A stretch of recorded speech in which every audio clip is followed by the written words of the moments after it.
2016 with a roll call, please. Mayor Martini. Here. Members Ratty. Here. Lawson. Here. Smith, absent. Bybee. Here. Schmidt. Here. City Attorney Adams. Here. City Manager Driscoll. Here. We have a quorum, thank you. I think I told Tracy, I don't know how to act with this many people in the room, so forgive me if I make some mistakes, okay? I'm kind of nervous now, we've got so many people here, so. If you could all stand for the invocation by Pastor Barbara West from the Sparks Nazarene Church. Welcome, Pastor. Thank you, Mayor. Would you all bow your heads in prayer with me, please? Father God, our Heavenly Father, we are thankful for the dawning of another new day. And we do ask you, Lord, to bless all of the attendees here today for this fine city council meeting. And you know that the docket is always full of things, and every decision made affects all of us here in Sparks. So we do lift up our mayor and this fine council and ask you to give them wisdom as they proceed with everything on the schedule today. And we pray that all of us would just be glad that we still have a vote in the matter, because we vote for our leaders. And we're thankful for these leaders that you have put in place that we voted for. Now help them and give them wisdom. In Jesus' name, amen. Amen. Barb, you think that was a sign that we got there? Or? We'll be good, Lord.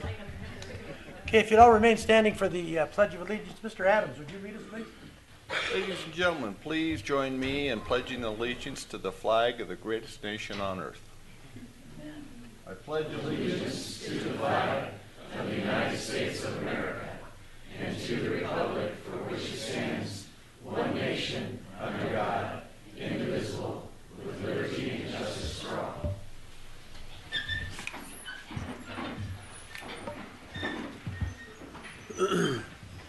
So just so you realize what lengths I'll go through to get a t-shirt for free, somebody gave me this and they said if I wore it at the council I could have it for free. So I said, you know, free t-shirt, I'm going to go ahead and do that. So, but I like it anyway, it's good.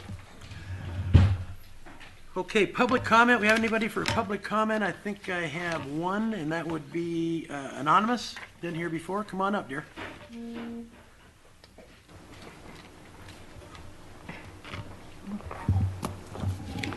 Thank you, Mayor and council members. I'm speaking anonymously due to the retaliation we survivors of domestic violence are receiving. I'm here just to update you on the legal causes of action that we and our children have against the city of Sparks. As you have reason to know, in 2013, the state of Nevada Supreme Court handed a ruling down to the city of Sparks. The ruling stated that the Sparks city employees who are housed in the municipal court are under the authority of the court, that is, the judges in the municipal court. The authority they have over these Sparks city employees is their ministerial duties, their day-to-day activities of filing court documents, and so on and so forth.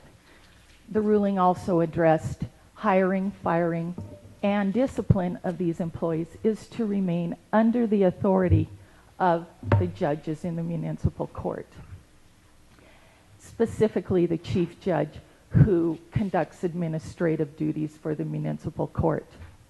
The reason this is a significant ruling to Sparks is that all communities statewide are using this ruling to conduct their courts in their communities.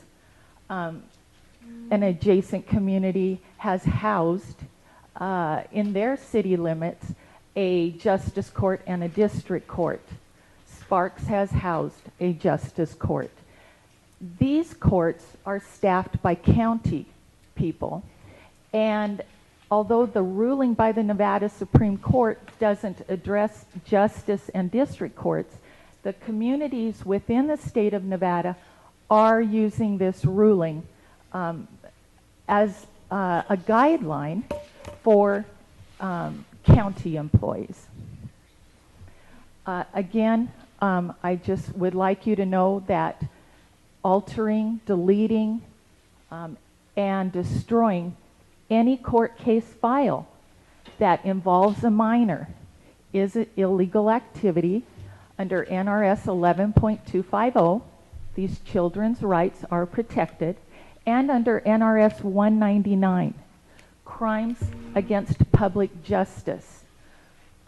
I have mentioned on several occasions that the Sparks Police Department has chosen not to investigate these crimes, which is their right.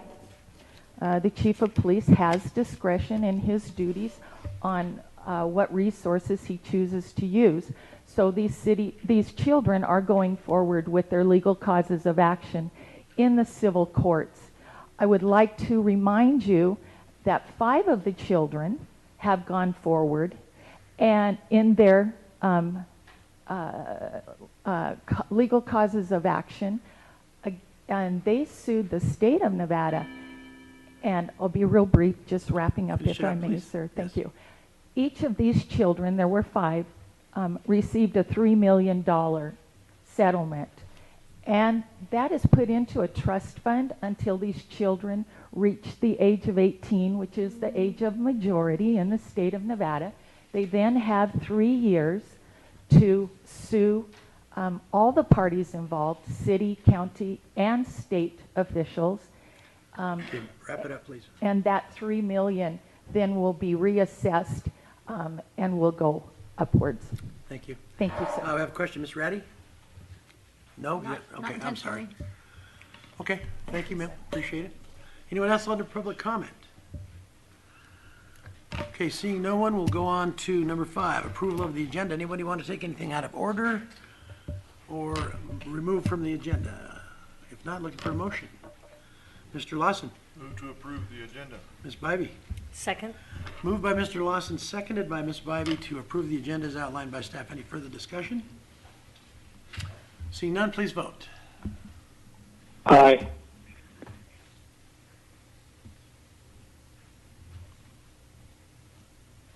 Passed unanimously. Thank you. 6.1, consideration and possible approval of the minutes of the regular Sparks City Council meeting of August 8th, 2016. Any omissions, deletions, or corrections? Okay, looking for a motion? Ms. Ratty? Move to approve. Ms. Bybee? Second. Motion by Ms. Ratty, second by Ms. Bybee to approve the minutes of August 8th, 2016. Any further discussion? Seeing none, please vote. Aye. Passes unanimously. Thank you. Okay, next is announcements and presentations. Presentation, annual report, Sparks Heritage Museum and Culture Center. Come on up. Give us your name for the record, please.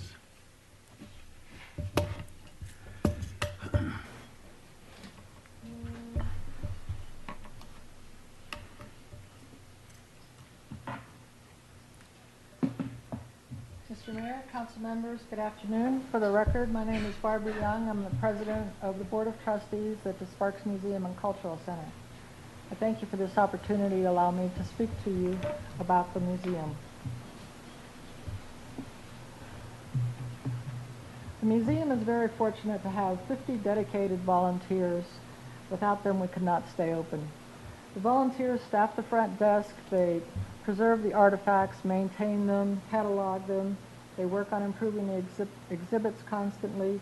They scan photographs for digitizing purposes. Our current project is painting all the walls in the office and also in the galleries in preparation for receiving the new carpet that the city will be providing this winter, and we thank you for that new carpet. Also, we have the Reno chapter of the Trinity Services, and they clean the train inside every week, keeping it in good working condition. The train is a popular item for people to see. Our museum trustee, Dick Dreiling, provides regular tours of the train every Saturday, and the museum also provides volunteers to staff the train during special events such as Hot August Nights and the Rib Cook-Off and 39 North Marketplace and Hometown Christmas Parade. Over 60% of the visitors who see the train do so during the special events. The tours are free to the public as a service to the community. As you can see on this slide, over 35% of the visitors come from outside of Nevada, the tourists. The people that are from outside of the United States come from interesting countries such as Brazil, Russia, Belgium, Japan, Australia, and Germany.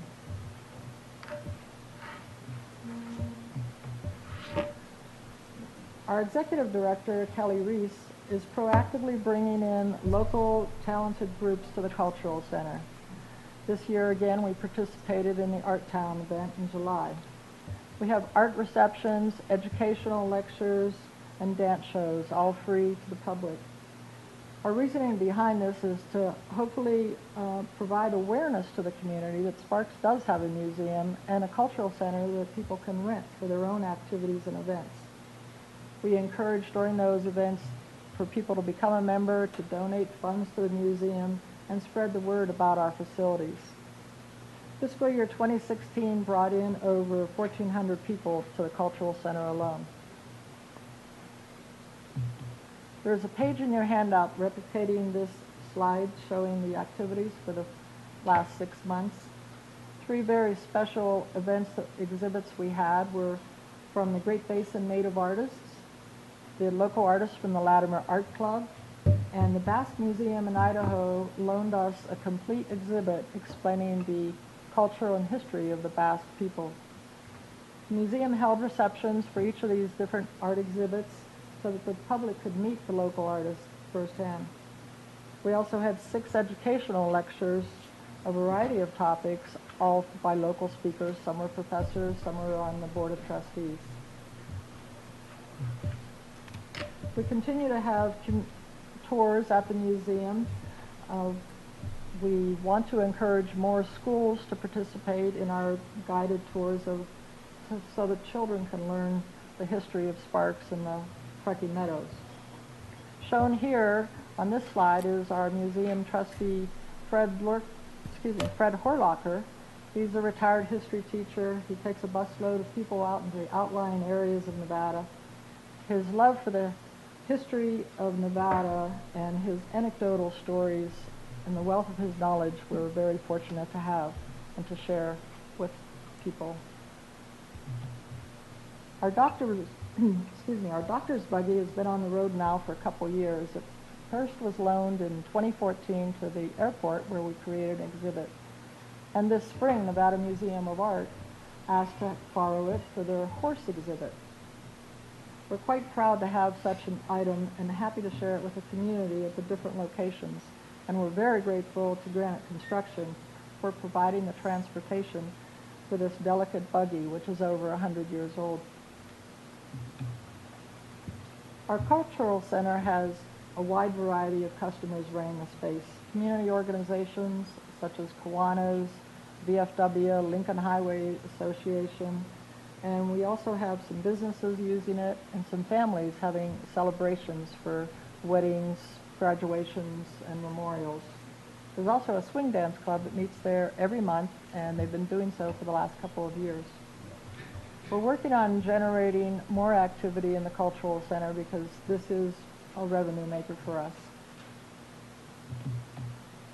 The museum strives to preserve the historical heritage of Sparks for the education and enjoyment of others. The Board of Trustees reached out to a local author, Joyce Cox, to write a book for us. She's a retired research librarian, and she has experience in writing these Arcadia-style books, but she wrote this one on Washoe County. It's a lot of pictures and lengthy captions explaining the picture. The museum is providing photos and documents from our library for her research material so she can write the book. Joyce is generously doing this for us for free, and when the book goes on sale early 2017, all the profit proceeds of the book will be given to the museum. Joe is closer to completion. Right now he still looks like a ghost. The hot weather this summer has really slowed down the process because the materials used to restore Joe are temperature sensitive. The magnitude of the restoration work necessary was much greater than expected for Joe. He was built in 1958 and has certainly shown a lot of wear and tear. We are grateful to the Silverwing Development and Mr. Jay Witt in particular. He has loaned us the lift for the operation of performing the work on this 36-foot tall character. So anyway, he looks like a ghost now, but you don't know how close he came to really being a ghost. That's for sure. Right, Julia? Yes. Yeah. And we have a lot of thankful people that we are thankful to help us restore. We started an endowment fund this year. We're indebted to Mr. Charlie Steiner for providing us the seed money to begin the endowment fund. Charlie's grandfather was integral in the beginning of the Sparks Fire Department. Charlie's a retired Sparks fireman and a longtime museum supporter. The Truckee Meadows Community College has really helped us out a lot here. The professors there and the students, they created artwork for us and the equipment and the wherewithal and knowledge to do screen printing of t-shirts. Here we have Haley Williams, a local artist. She created that I Heart Sparks Heritage Museum screen print. Mr. Steiner has pledged to match up to $10,000 in funds that we raised this year. And at the end of the year, we're planning on an event to accomplish just that goal. And of course, you'll all be invited.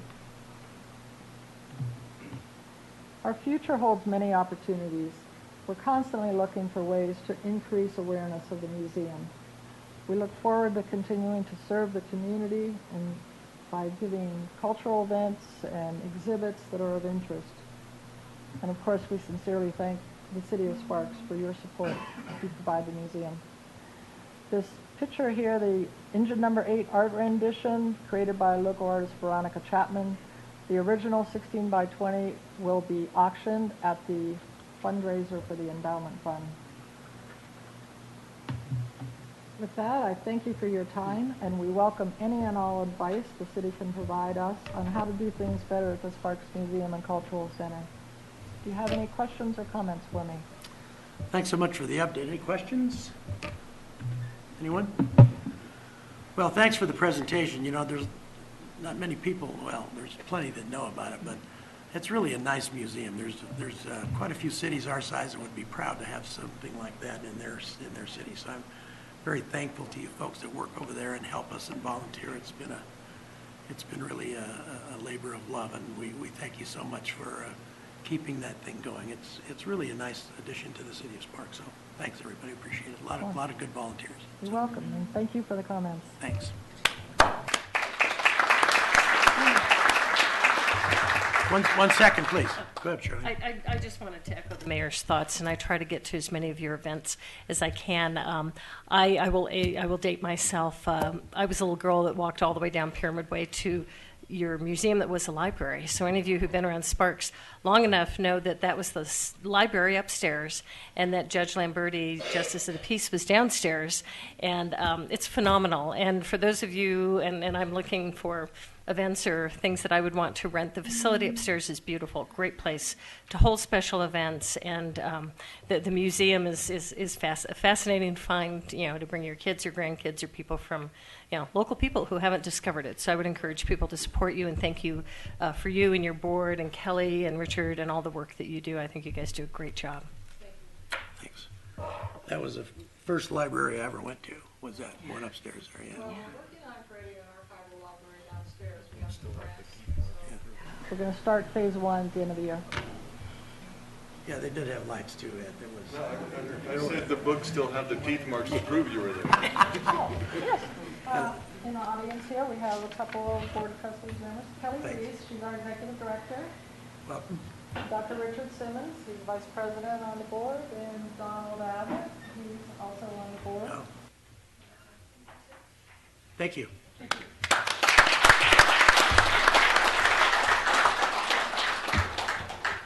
Okay, next presentation, Sparks Fire Department Project Safe Golf Fundraiser Sponsor Appreciation. Man, if I could only talk, it'd be good.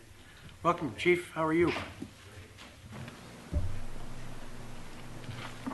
Well, good afternoon, Mr. Mayor and members of the council. I'm Fire Marshal Bob King for record.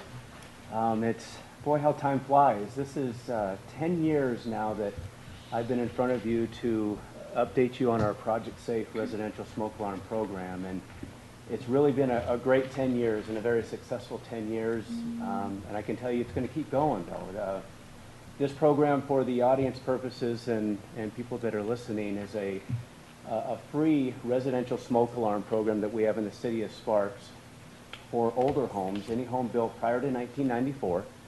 We come out to the home and we'll install smoke alarms, carbon monoxide detectors, and even hearing impaired type of detectors for people that are hearing impaired, and then teach the occupants all about fire safety in their home at the same time. And it's all free to the residents. It's really one of the largest programs, smoke alarm programs that there is in Nevada right now. The American Red Cross has just started a residential smoke alarm program as well, but ours is one of the largest for a community in the city of Sparks. We've educated well over 2,500 adults and children so far, and been into over 1,100 homes with this program. So it's really been a great program for us and for our citizens. With that program, we have to do some type of fundraising to keep the monies coming in to continue to purchase all the smoke alarms and CO detectors. So this is the 7th year that I've been in front of you to talk about a fundraiser. It's a golf fundraiser that I've put on to help raise funds for the program. And who would know that a golf fundraiser would, in over 7 years, raise $72,000 for our program? It's just amazing to me. But I know the people that play and the people that sponsor and donate truly believe in the program, and I can say that at least 3/4 of the players, and we had 128 of them this last time, come back every year because they enjoy supporting this certain program. So it's been fantastic. This year we did net $12,000 for the program. So that money, and so you know, it does specifically go towards public education for our community. For this program and any other public education program that we have in the community, it goes right back out to the community. So it just keeps revolving. This is my opportunity publicly to thank all the businesses out there that have donated gifts and items for our raffle and silent auction, and our sponsors that help sponsor the tournament, because it truly takes businesses to do that for this program to work. We always have an entire table full of raffle prizes, which golfers love, and we have silent auctions, which they love doing that too. So sponsorships, we have everything from they can sponsor a hole where they get a sign with their name and logo of the business on the sign out there for people to see, or it goes all the way up to a premier sponsor that we have. Premier sponsor pays $3,500 for that sponsorship. Now they get some really good benefits, I'll say, for that as well. They get golfers, and they get marketing for the entire event, banners and on the scorecards and out in the public, everything. So they really get, a lot for their sponsorship. But they are our premier sponsors, and part of their incentive they get, I like to publicly show appreciation to them at a council meeting, like I've done for 6 past years. And I know they like to have a picture with the mayor as well.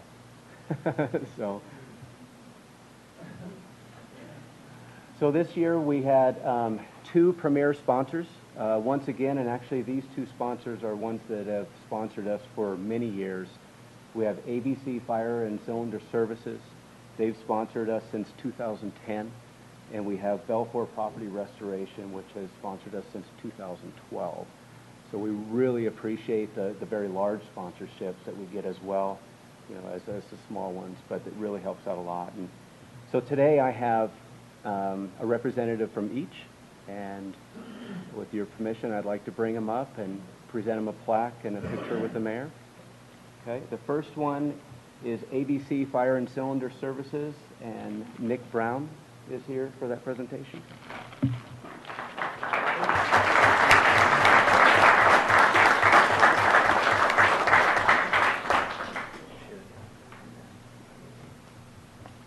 Got all dressed up. I did.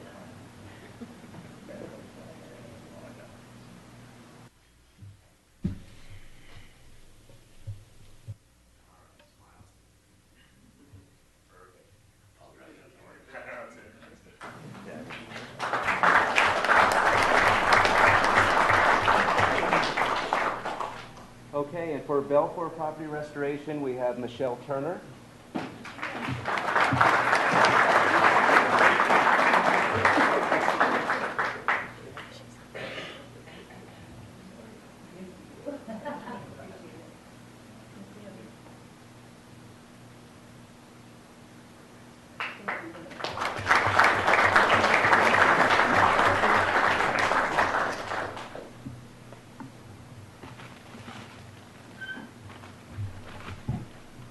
Questions for Mr. King? Mr. Schmidt, are you still there? Any questions? I'm here. No, thank you. I'm good. Okay, I didn't want to wake you up, but I wanted to make sure you were still there. I appreciate the wake-up call. Thanks, Ron.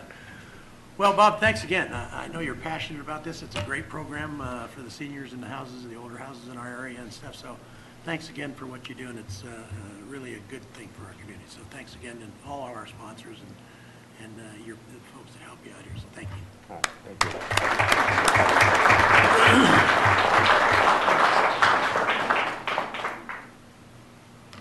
Okay, let's move on to 7.3, commendations for the Sparks Park Rangers.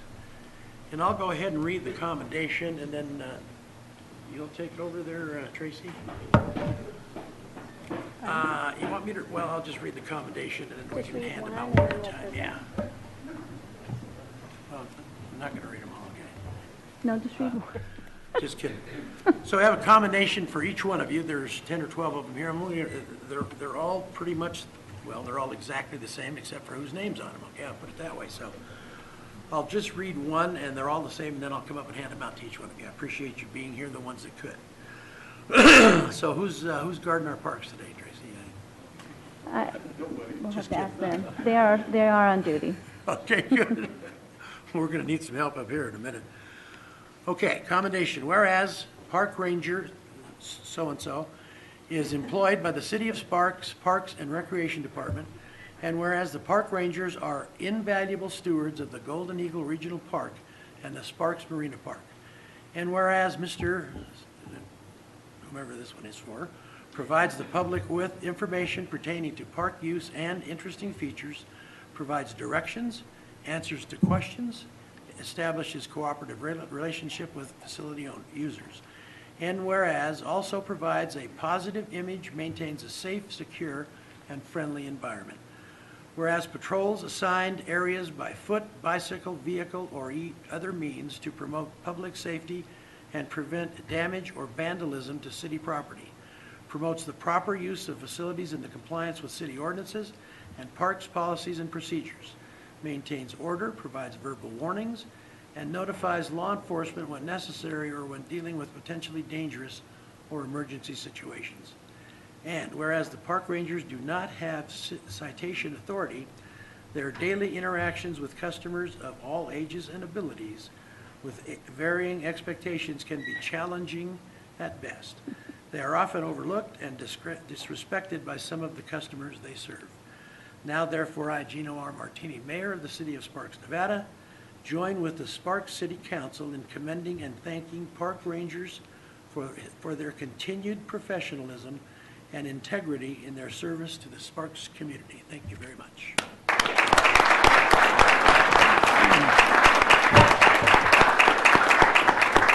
Just one comment before I hand them out. Thank you folks so much. I know it's not an easy job to do. There's some people out there that are, what do I call them, real piece of work. You know, they don't get it, they don't understand, and you folks are there for their safety, and they just don't get it. I don't understand how ugly people can be sometimes. So, not an easy job for you folks, and I seriously appreciate what you do for us. Thank you very much.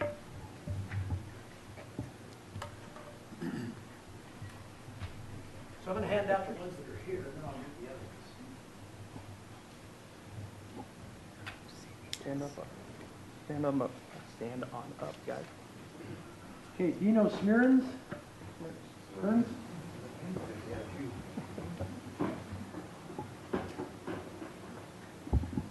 Come on down.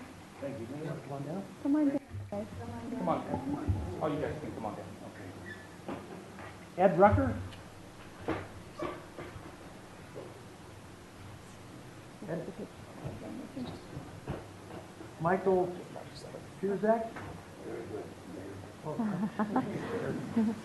Mike Jacobs, that was easy. Come on down, Mike. Steve Jackson.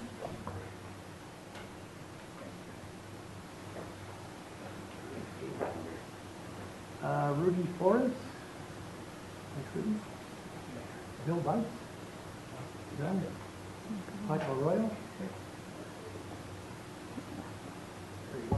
So the ones that are not here, Bill Bice, John Villa, Sharon Nelson, oops, that's the wrong one, and Ed Sonover, okay? This is a different, right, that's for next year, so. Well, thanks. I appreciate it. Thank you. Thank you, Mayor. Take a picture? Yep, with all of you.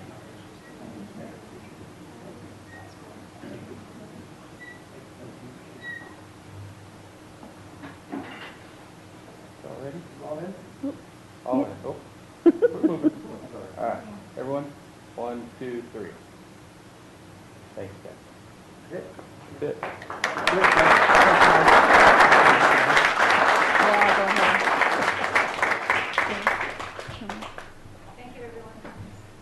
Yeah, I want to say too from Tracy, from my Rotary group, we have the free fishing day out there, and your park rangers are always great help. And this year, we actually had an incident where your park ranger, he interacted with some people that stay out there quite often, and resolve the situation that could have been escalated very easily. And his relationship and the way he treated these two gentlemen was very professional. I was quite happy that you guys took care of that in such a nice manner. Nobody got arrested, and everybody went on and had a great day because of it. So thank you guys. Good. I just, Tracy Dominguez, Parks and Recreation Director, thank you, Ed and Gino, for this acknowledgement. I believe our park rangers are unsung heroes. They put up with a lot out there, and they're just trying to do their job. But there's an impression out there that they're to do a lot more for people than what they're there to do. So we try really hard to educate our park users on the rules of the parks and why our rangers are there. So thank you very much to the rangers. Yeah, but the pay's so very high, right? Thanks, gentlemen. Appreciate it. Really. Thanks for coming down today. Thank you.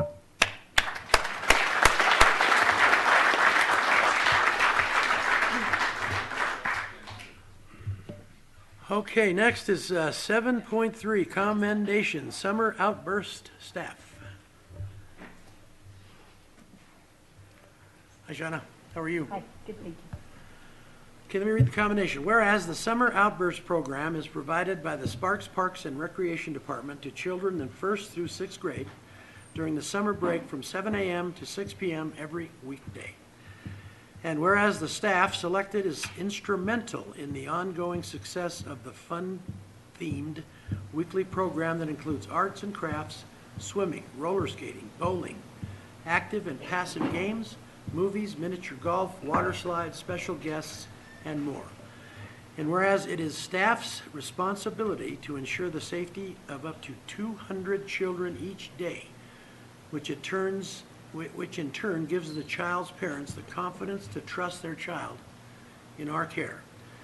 And whereas staff responded calmly and professionally to a first experience of sheltering in place on Thursday, July 28, 2016, at the Recreation Gym, which was not an easy task with 178 children and minimal details of what was occurring near the front of the facility. Whereas the fast reactions for communications with the families were exceptional. Now, therefore, I, Gino R. Martini, Mayor of the City of Sparks, Nevada, join with the City Council in condemning and thanking all Parks and Recreation staff for their professionalism and integrity of service to the Sparks community. You truly contribute to the quality of life we all enjoy. Thank you.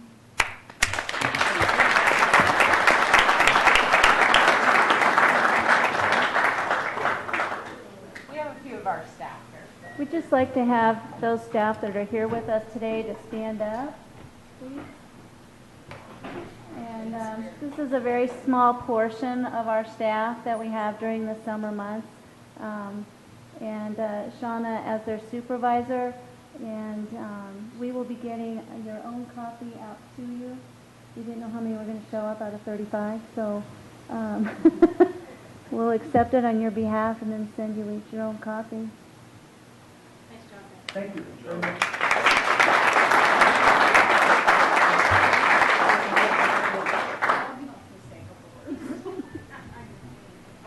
Love to talk on here, Say a lot you of know. words then, not just a couple. I don't know, is this on? Shauna Nelson, Recreation Supervisor. This is just a small portion of the staff that were there the day that we had the incident at the rec center. Of course, I was on vacation. But they Perfect timing. did a terrific job of entertaining those kids for 8 hours solid inside one room with 200 kids. And that's not easy to do. And I honestly, I happened to call right after it happened, and there wasn't 1 ounce of panic or anything in their voices. They just knew what they had to do, and they did it. So I have a lot of confidence in them, and I'm really appreciative of.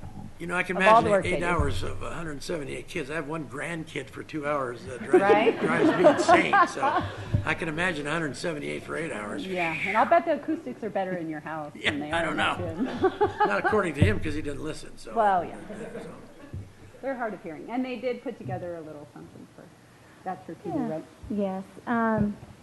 I'd also like to thank, I've got Melinda Judd and Andre Stiegel in the audience. They are very instrumental in getting a calm message out to all the parents within 10 minutes of the incident. It was very quick, very professional, and we kept a lot of parents pretty calm. Only a couple came down right away to pick up their child, but it was much appreciated. We had 2 great emails from parents that were just so grateful for how we handled the whole situation. Our staff did amazing. The kids did amazing. And again, we've never done this before. And Shauna, luckily, we had just done our first shelter-in-place training with Brandon with the Sparks Police Department had just done a great training for our staff, and we had to put it into effect. And if I could, I won't unroll the whole thing, but we have a banner here for Chief Allen. The children did a large banner thanking the police department for keeping them safe, and it has all of their handprints on it. Ah, great.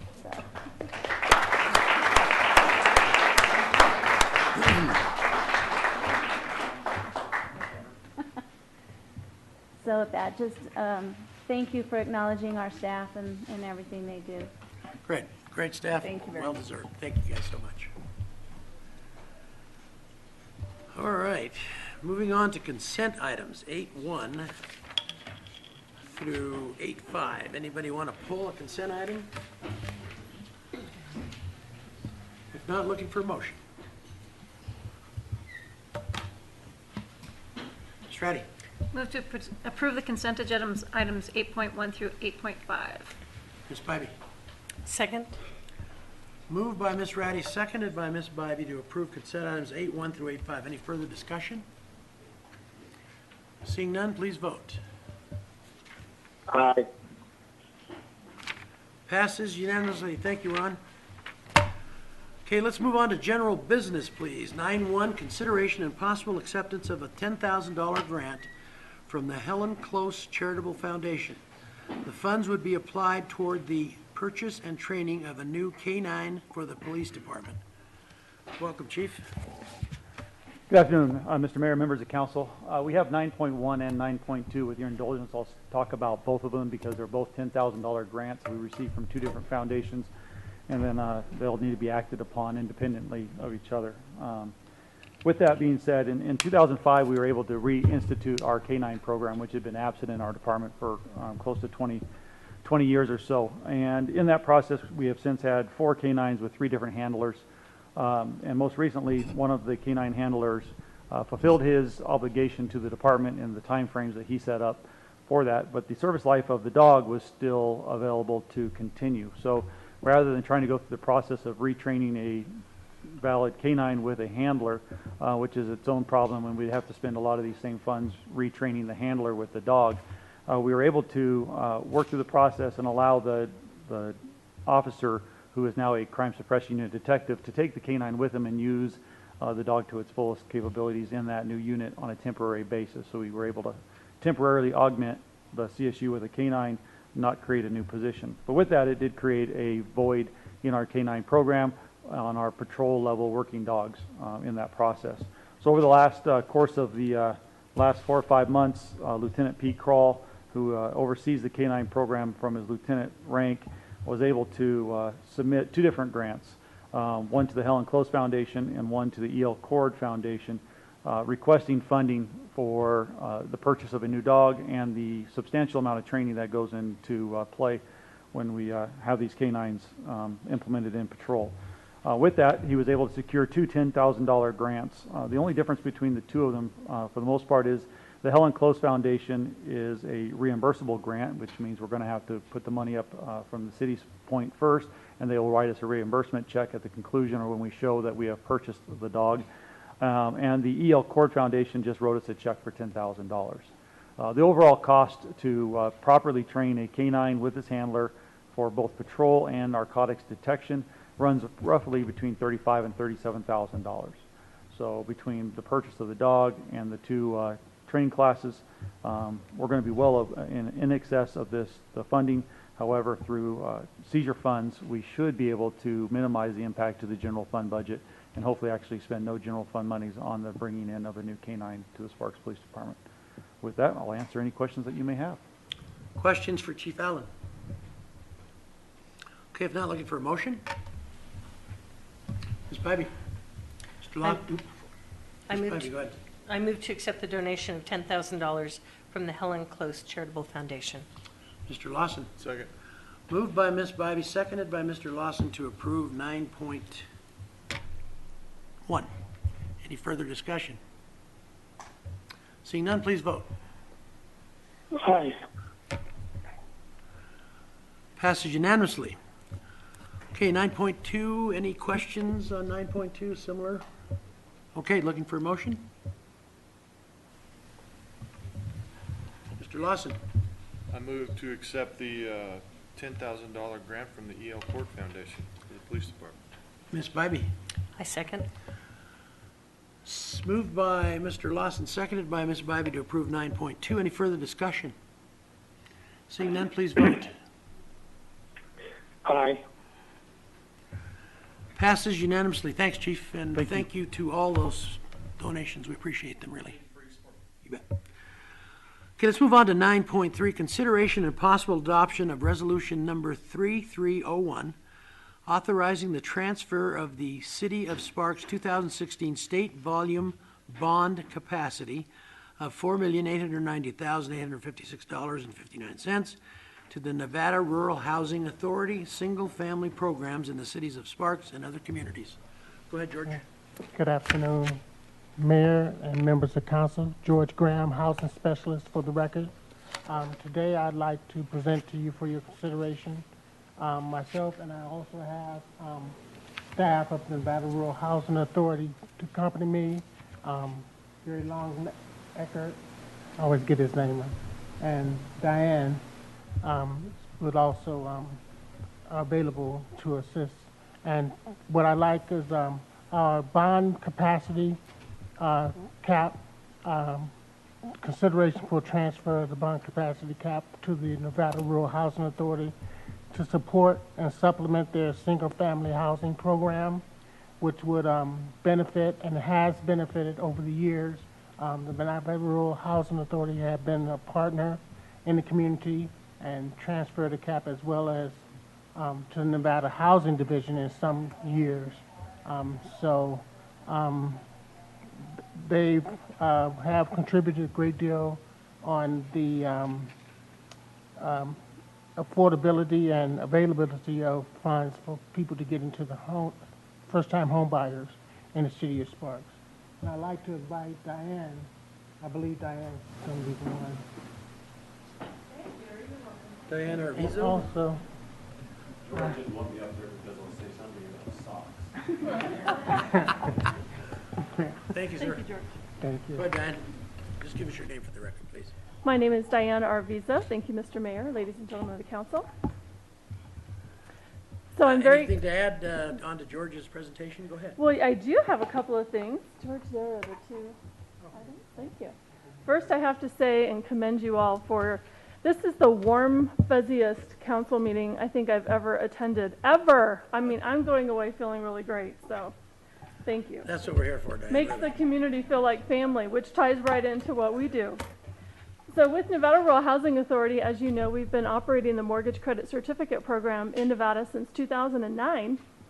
And under the esteemed leadership of Mr. Gary Longacre, we have been working with our cities and counties across Nevada to pool the volume cap so that the unutilized volume cap across the state can be pulled into a program that would benefit home buyers across Nevada. Sparks happens to be the fortunate recipient of the majority of our funds. Roughly about 27 to 28% of all of the volume we do is located right here in your communities. The handouts that were provided to you in the booklets will indicate, actually it was the other page, but we have done roughly in our 10 years doing Home at Last programs, approximately $265 million in the city of Sparks, helping about 1,400 families with homeownership. The Mortgage Credit Certificate Program does refund home buyers a 20% of the mortgage interest they pay on their home for the life of the loan. So it's a pretty incredible program that helps build sustainable homeownership. Governor Brian Sandoval in June proclaimed June Nevada Rural Housing Month because of the significant contributions that we've made, which is a very distinguished honor that we were happy to receive. Also, we received a Single Family Housing Excellence Award this year from the National Association of Local Housing Finance Agencies. Also a testament to the innovative work that we're doing here in Nevada and how our programs are actually being replicated throughout the nation. So we'd like to thank you for your past support of these programs, because without your contributions, we would not be able to assist the homeowners in your community. So thank you.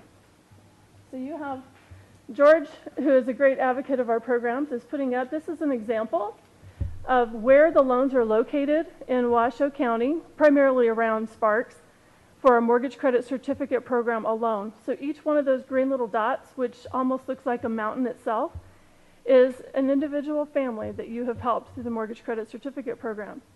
The other page that he's putting up, the blue dots indicate families that we've assisted with our down payment assistance program. That is a non-federally funded program that we use to help people with down payment assistance. We actually compare the down payment assistance program with a mortgage credit certificate program, which is a win-win situation. And for the veterans in your community, they receive the mortgage credit certificate program at no cost. That is a wonderful gift that you help us give back to the veterans in our community. I think that's it, except I would like to add that we are celebrating 10 years of operating the Home at Last programs.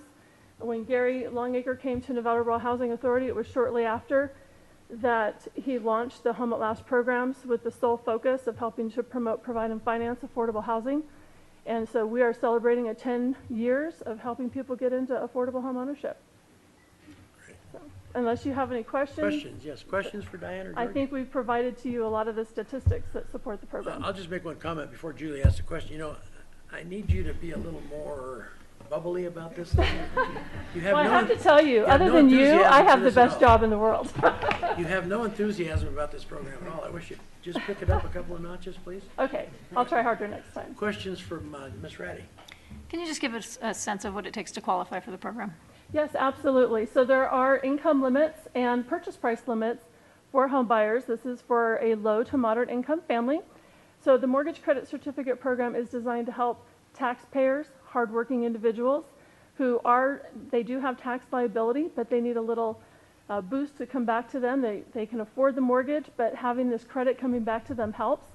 So the income limit in Washoe County, I can't quote it right off the top of my head, but it's between 76 and 82 for a family of 2 or 3, and that's the annual income that they can't exceed that amount. And you have to be a first-time home buyer, or if you're a qualified veteran, we can waive the first-time home buyer requirement.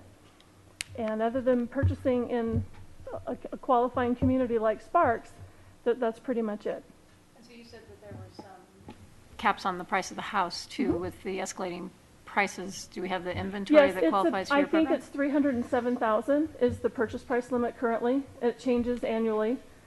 And that is actually because it is a federal program. IRS dictates what those will be. So, Sir, are we starting to run out of inventory that will qualify? no, actually, we're still doing quite well. As you can see by our volume, in our first quarter of 2016, we exceeded our previous year's volume by 200%. Great. So thank you. we are still able to help many families. Thank you. Anyone else? Okay, looking for a motion. Ms. Bybee. I move to adopt resolution number 3301 to authorize the transfer of the city's 2016 tax-exempt bond volume capacity to the Nevada Rural Housing Authority for the purpose of supplementing their single-family housing programs. Do we have a second? Ms. Ratty. Second. We have a motion by Ms. Bybee, second by Ms. Ratty. And before I forget, Mr. Schmidt, do you have any questions? I'm so sorry, I forgot to acknowledge it. Anything you want to ask? I'm sorry. No, that's okay. I'm very aware of that program, and I fully support it. Okay. All right, seeing no further questions, please vote. Yes. Passes unanimously. Thank you. Thank you all very much. Thank you, Dan. Thanks, Gary. Appreciate it. Thanks for all your hard work.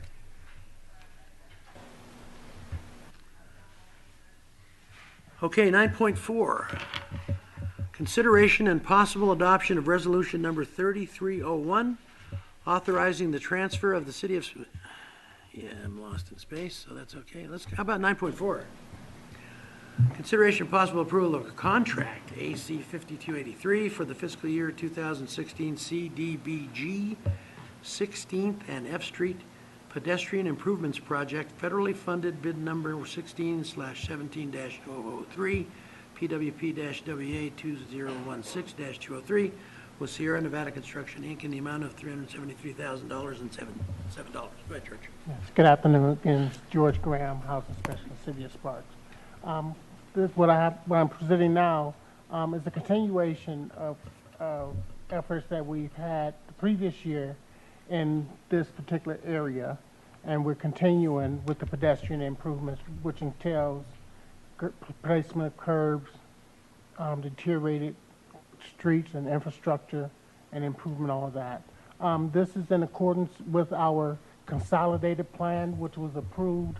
This is the second program year of our approved consolidated plan, which is from 2015 to 2019.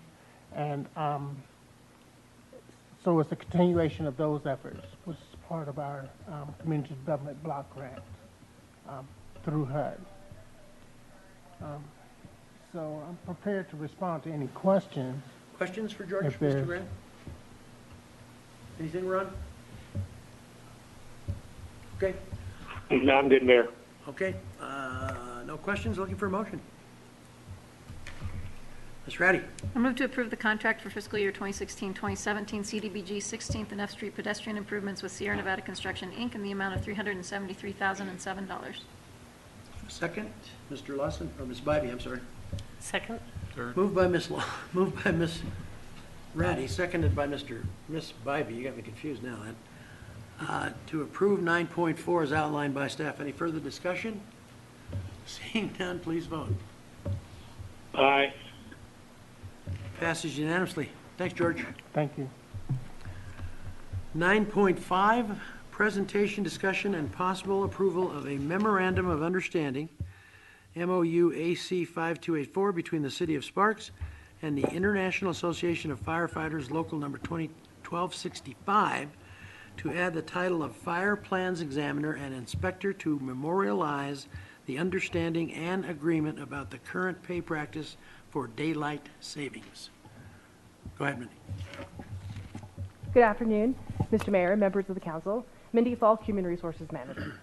Before you today for your approval is a memorandum of understanding between the City of Sparks and International Firefighters Local 1265. The MOU details two different items. The first one is the pay range added to the Appendix A for the Fire Plans Examiner / Inspector. This is within the budget you approved in May and is also part of the new needs you approved for the fiscal year 2017. The second item for your approval is to memorialize the current pay practices for daylight savings. The daylight savings clarification is how the city has been operationally handling daylight savings in our payroll department And both parties believe that this will help the payroll department consistently pay and the union describe pay practices to their membership. This new practice, or the same practice, does not have any, there's no additional pay for spring forward, and there's 1 additional hour for fallback. And because this is our current practice, there is no additional budget cost to this year's fiscal year budget. And with that, any questions? Questions for Ms. Falk? Ms. Bybee? Okay, I'm confused now. So on the daylight savings time, the spring forward, that would be short one hour. Right. So is still paid for that hour? They do. And then in the fallback, you get an extra hour? You do. So it's a bonus 1 hour that you really didn't work? So they work 23 hours going in spring. Right. And then they get paid for 24. Okay. That is currently how we've been doing it, and you're right. They work an extra hour in the fall, so they get an Mhm. extra hour of overtime for that. Okay. And So they do get an hour that they didn't work. Okay. And is that pretty standard practice among? Yeah, that is standard in our IAF Okay. and throughout our other unions.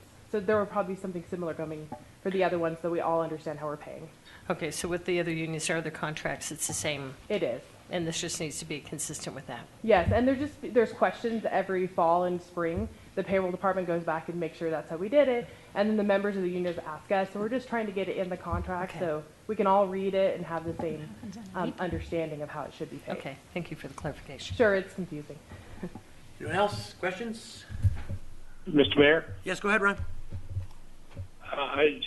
Question here, is this hour in contention with the plans examiner, or is this with the firefighters? It is not with the firefighters, but the current inspectors in the fire contract. It's a little bit less because it is a little bit of a different job. So we have fire inspectors and plans examiners out at 2 a.m. in the morning time on daylight saving time change. Oh, I'm sorry. No, I misunderstood. I thought you were asking about the pay range. No, the daylight savings, if they were to work 24-hour shift, it would apply, but they don't. Okay, so who works the 24-hour shift would be that this pay for daylight saving times would be applied to? The firefighters, the fire apparatus operators, and the fire captains. Okay, so the way it works is the daylight saving time, when it jumps ahead, they get paid the hour, but when it goes back, they get an hour of overtime. So you don't lose the hour, yes, when it jumps ahead, and you get paid the extra hour when you fall back. Okay. Is that it, Ron? Thank you. Any other questions? Okay, looking for a motion.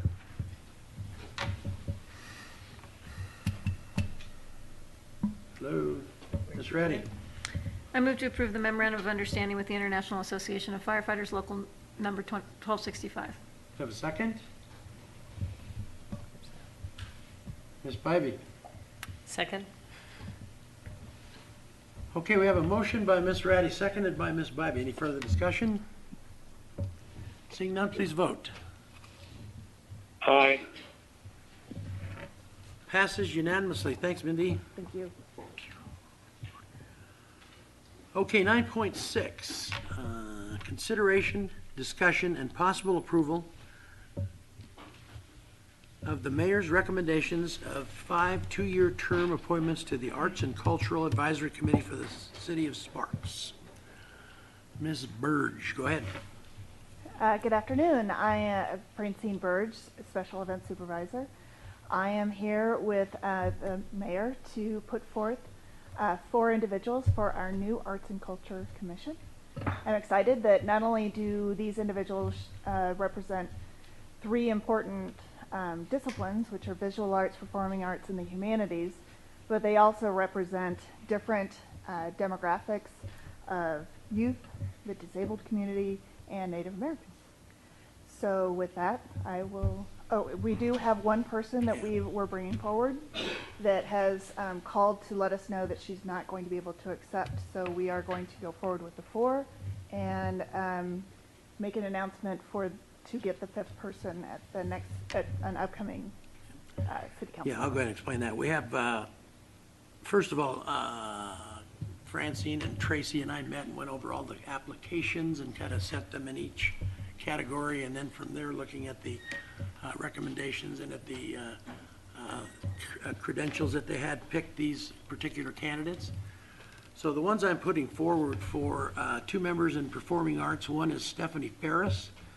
The other one is Denise Daniels, who called and said she's had a personal agenda that she couldn't, was not able to dedicate as much time as she thought to this particular board. So we're going to make an announcement and put that out again for more applications for that particular one. It's for someone with performing arts backgrounds. The other 2 members were with visual arts backgrounds, and the ones we appointed are Eileen Gay and Melissa Malero Moose.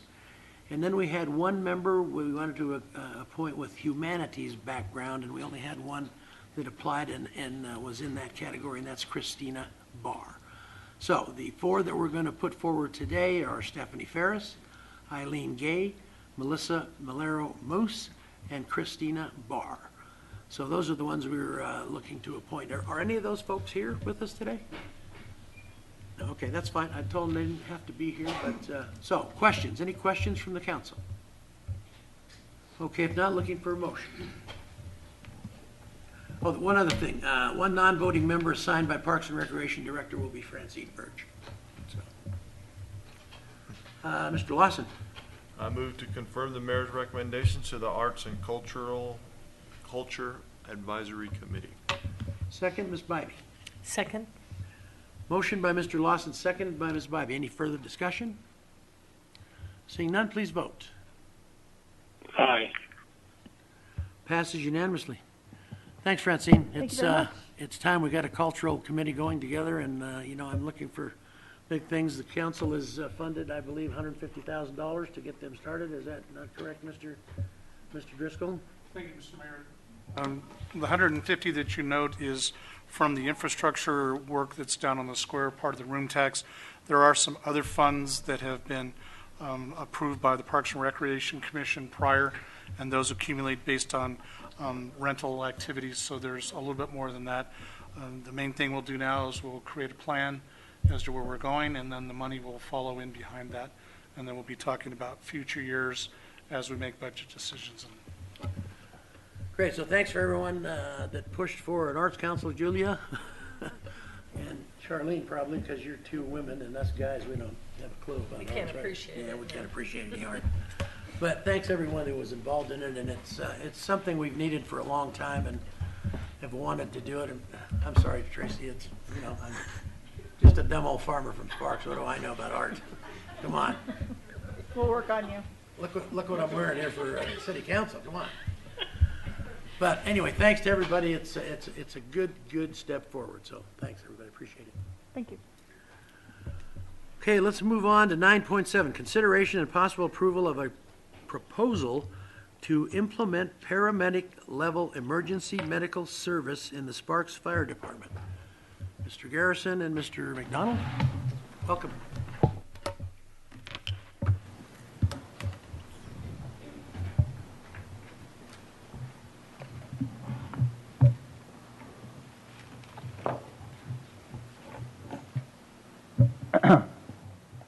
Mayor Martini, City Council. For the record, Tom Garrison, Fire Chief. With me today is Ed McDonald. Ed is a 13-year veteran of the Sparks Fire Department. He's also a training captain, the department's EMS coordinator, and he's also paramedic certified. Before you today is a proposal to implement paramedic level emergency medical care in the Sparks Fire Department. I would characterize this as one of the most important public safety questions that the fire department's brought to City Council in quite some time. Paramedic level service has the ability to positively change hundreds, if not thousands, of EMS calls each year. A decision of this magnitude needs to be based on data and solid, reliable data. Captain McDonald and I have spent a considerable amount of time in the last 6 to 8 months analyzing this proposal, trying to determine what's the most appropriate medical level of service to have in our community. And our presentation today will deliver that data as well as the recommendations of our analysis. So before we get into the data, it's important to understand the type of EMS system that we're part of in this region. And it's a two-tiered system. It was actually designed in 1986. It was designed with the first tier, basically the first responders to EMS calls being the fire departments. And the reason for that was fire departments were strategically placed, usually within 4 minutes of most homes in the city. The fire departments would provide rapid initial care, get the patient ready for transport, and then the second tier would come in, REMSA, who provided the ambulance service. They would do the transport, and they would provide paramedic level service. The benefits of this program are a couple. First, it allows the community to take advantage of strategically placed fire resources so that we could get there quickly. And it also allows REMSA to have a longer response time, and a longer response time results in fewer ambulances needed. Basically, fewer ambulances needed, in theory, results in keeping transport costs to the lowest possible. It's also important to understand the history of EMS in the Sparks Fire Department and how it's changed over time. In 1986, we were providing first responder treatment, which was basically bleeding control, some splinting, spinal immobilization, and oxygen. At that time, we were running about 45% of our calls as EMS. In 1996, we became EMD certified, basically allowing us to use defibrillators. And at that time, our call volume was up to 60% EMS. In 2000, we went to advanced EMT.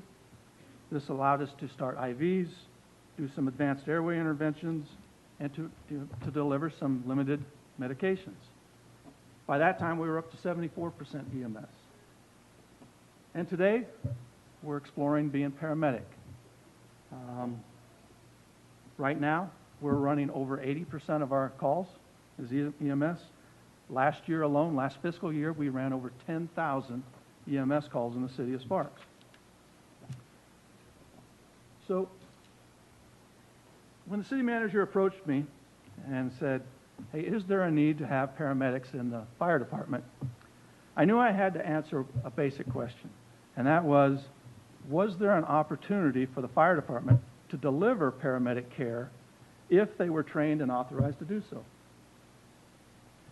And to be able to answer that question, I needed to know the answer to three things. This would only be true if the fire department got there first. It would only be true if we had to wait for REMSA. And it would only be true if the calls where we got there first and waited were urgent. I had actually thought about this question for a number of years. But never did I have the availability to answer those three questions. The data just wasn't there with the way that we kept records in the Sparks Fire Department.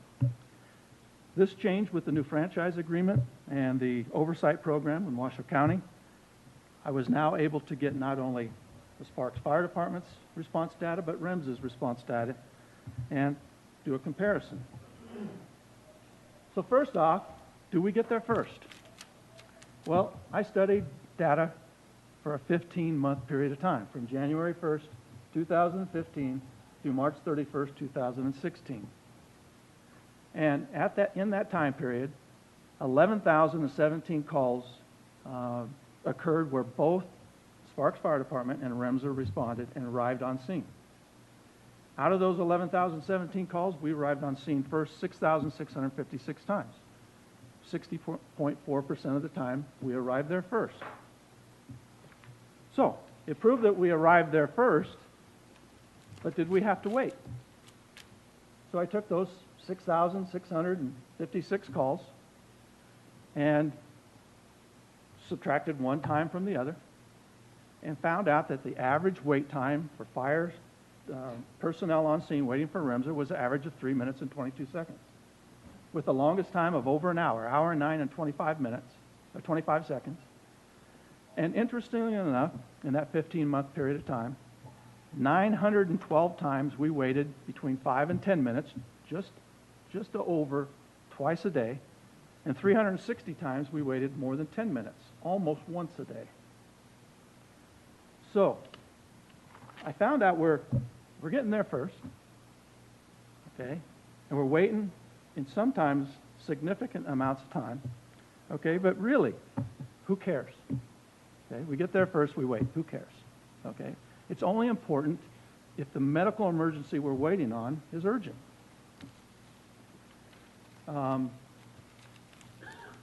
Sorry, let me backtrack a little bit. I also found out that our wait times increased as we moved away from the core of the city.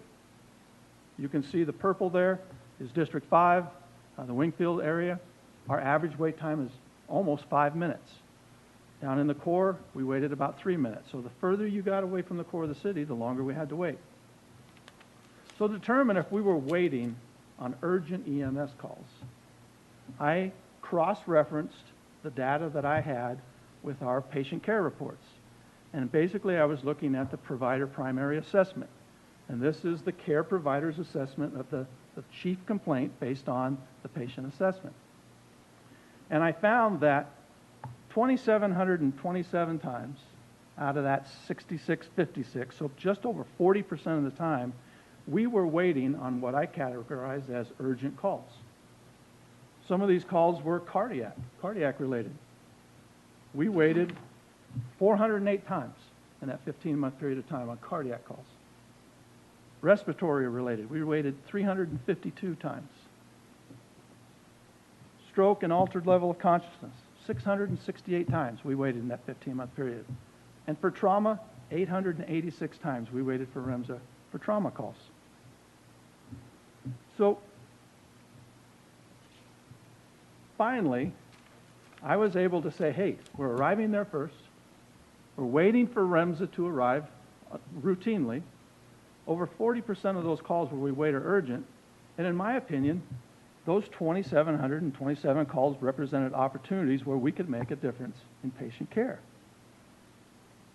To my surprise, I thought this was going to be it. I proved my case. But to my surprise, I found out that a key piece of information was missing. We might get on scene and get in position to deliver paramedic level care, but is it necessary to do so immediately? Can't we just wait for REMSA to arrive? So in other words, was there medical justification for this type of care to be provided immediately on the arrival of the first responder, whether it be fire or REMSA? I didn't have the expertise to answer that question, so that's when I reached out to Captain McDonald, who's a paramedic, and he's our EMS coordinator.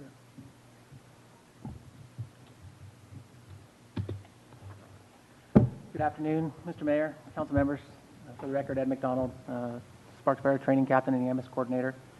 Through this process, as Chief Garrison said, I was tasked with answering question number 4 in your staff report, basically through the evaluation of medical recommendations and standards of care, whether upgrading to the paramedic level would be appropriate and have a positive impact.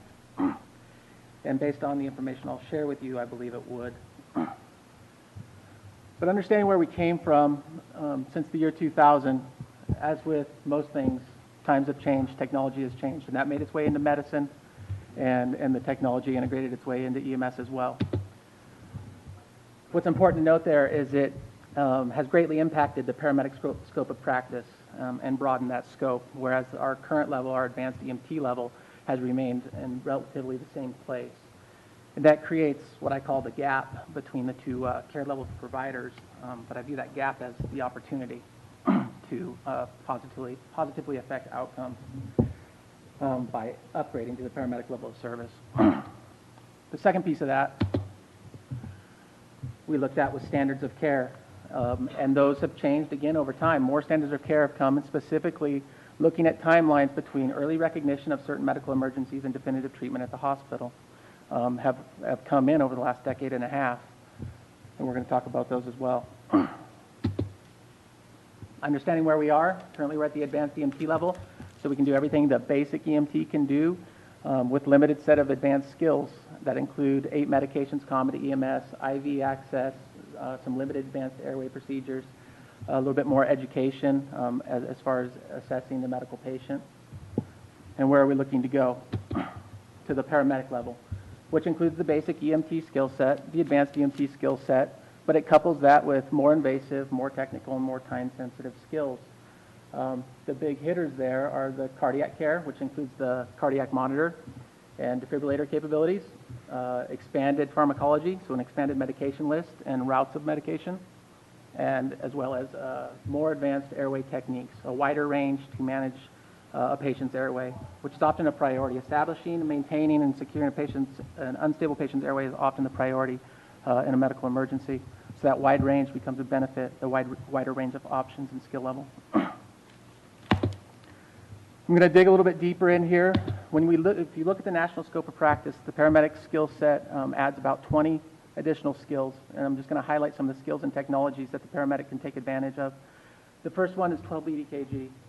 In the year 2000, this is part of that gap, when we went to the advanced EMT level, 12-lead EKG was not widely used in EMS. Now I think you could safely say it's a cornerstone of EMS. And I'll hit that in a few more slides. End-tidal CO2 monitoring would come with the technology in our cardiac monitors. Again, a technology that has come into EMS over the last 5 to 10 years. A wide range of uses in managing a patient's airway as well as assessing a patient. Again, opening up the options on the defibrillator, manual defibrillation, synchronized cardioversion, transcutaneous pacing, and the vagal maneuvers all have to do with dealing with different cardiac dysrhythmias, electrical disturbances in the heart. Currently, we have an AED on our apparatus similar to what you would find here at City Hall. These options allow the paramedic to interpret the rhythm and provide the right treatment, the right protocol through the cardiac monitor. And lastly, the technology that also comes with that monitor is immediate CPR feedback, meaning it will tell you if your compression rate when you're doing your resuscitation efforts is too slow or too fast. And we've found, and the AHA has identified the optimum rates of compressions, for example. And the data piece, you take that monitor back home, you download the data, and now you can see the call. One of the other things that the American Heart Association emphasizes is minimizing interruptions in chest compressions. So what that data piece would allow us to do is take that monitor back, look at that incident and say, hey, we had a lapse in compressions at point X in this call, and mitigate why that happened. Quality assurance, to go back and make sure we're improving and providing the best service.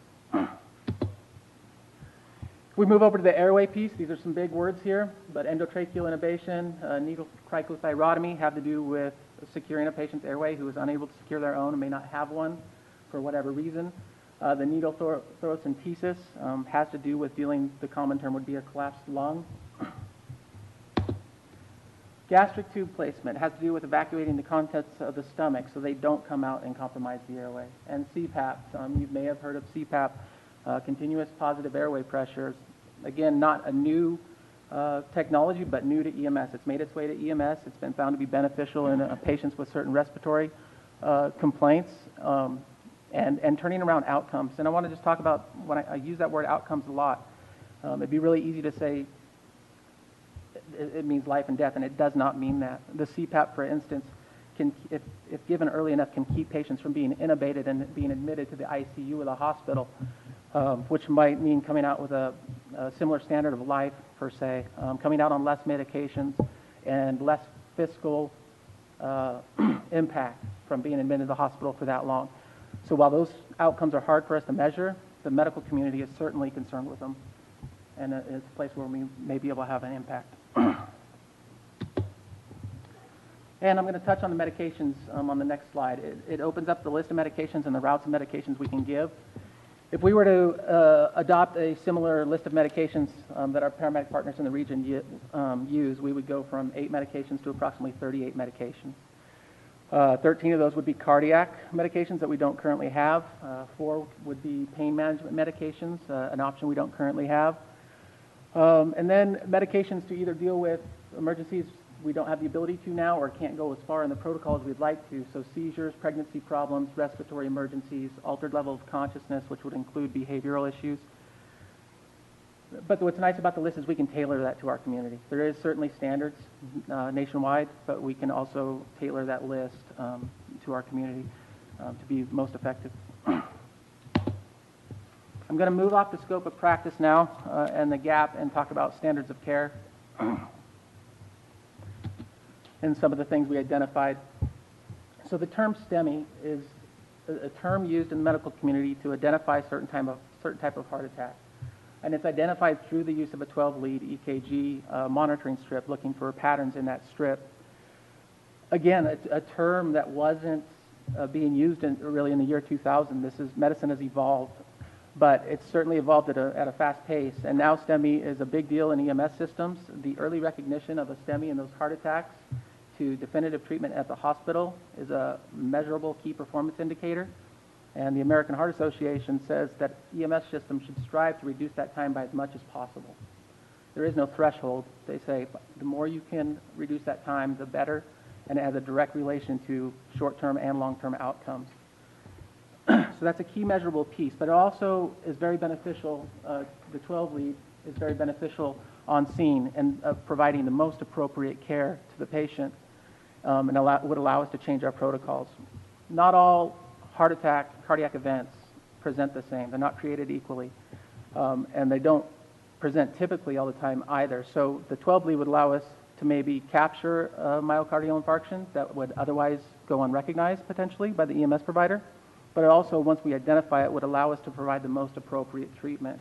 Currently, if we have a chest pain patient, they get the same protocol, patient A, patient B. Whereas with the 12-lead, identifying the anatomy of the heart that might be being affected, we can tailor our treatments to be most effective. And strokes are similar to the STEMI in that a key performance indicator in EMS systems is early recognition of the stroke to definitive treatment at the hospital. And that actually was in place prior to the STEMI time frames, but still important and still an area where I think through assessment of the paramedic and the transition of care to the transporting paramedic, we can improve that time frame. Airway management. This one I think everybody can wrap their brain around. Brain death can occur as early as 4 to 6 minutes without oxygen. That wider range of skill set to manage and stabilize that airway that comes with the paramedic, whether it be on the fire engine or be on the ambulance, as long as it's there, whoever's there first, has the potential to affect that positive outcome. And lastly, pain management. Again, I mentioned it earlier, we don't really have an option to treat our patients for pain. Pain management's become a big deal in the hospitals. They measure the performance on pain management, and that's making its way into EMS. But we don't have the option. I'll use maybe the hip dislocation patient or the hip fracture patient to treat and manage this patient's pain. And oftentimes they're in a precarious position and they will not tolerate movement until we can treat that pain. If we had the ability to treat their pain, which would allow us to package them sooner, we could initiate transport sooner. So all the way through, I think it provides for better patient care. But there's also an efficiency piece there, and I think you could use that efficiency piece throughout what we've identified here. If we can initiate these treatments sooner and transport sooner, the resource time is more efficient. That fire engine will become available to the system sooner, that ambulance will transport sooner and become available back into the system sooner. So there's efficiency piece throughout. Many of these things, we didn't just grasp at a couple of them. I want you to understand these are core measures and quality assurance criteria in other EMS systems where we think we can make improvements. There's certainly more measurable pieces.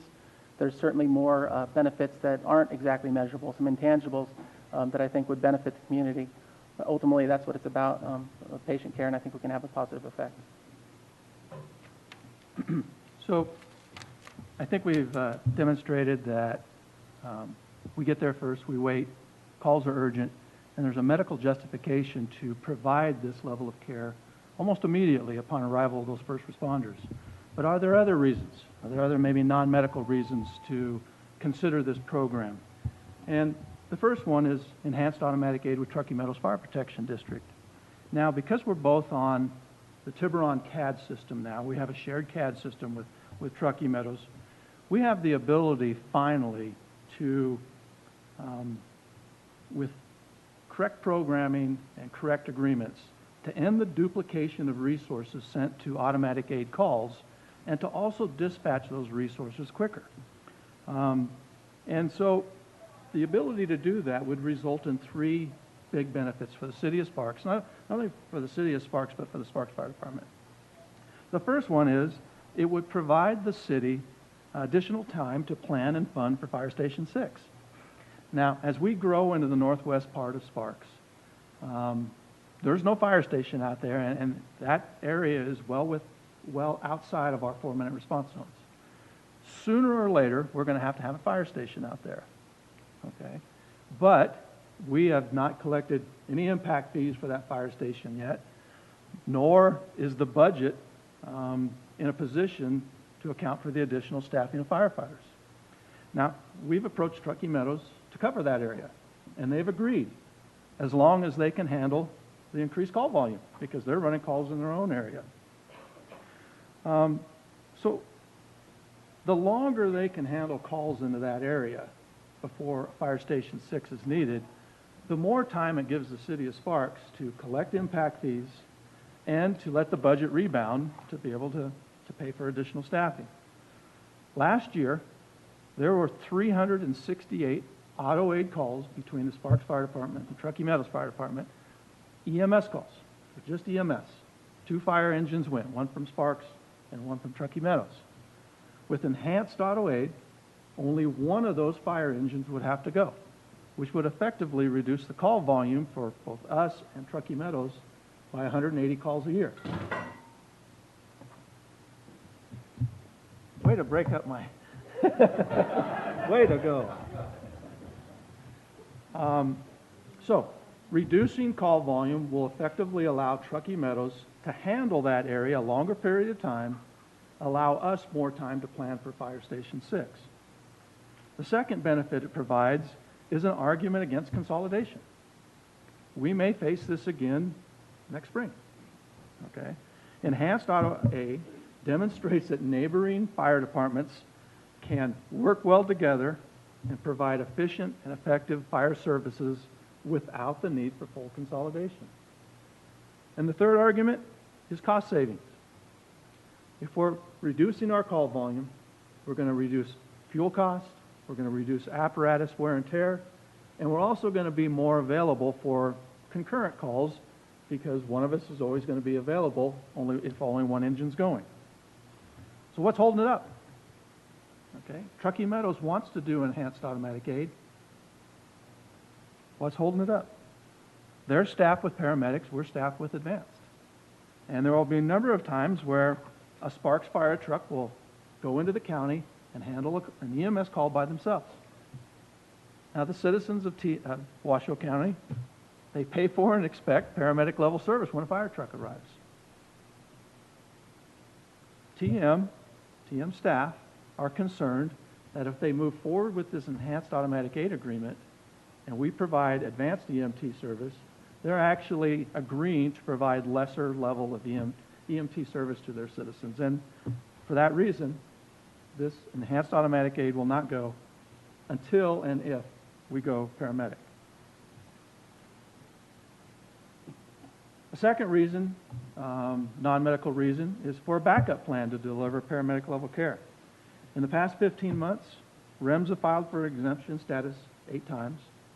And also in that time period, they ran out of ambulances, and Story County actually responded in the city of Sparks.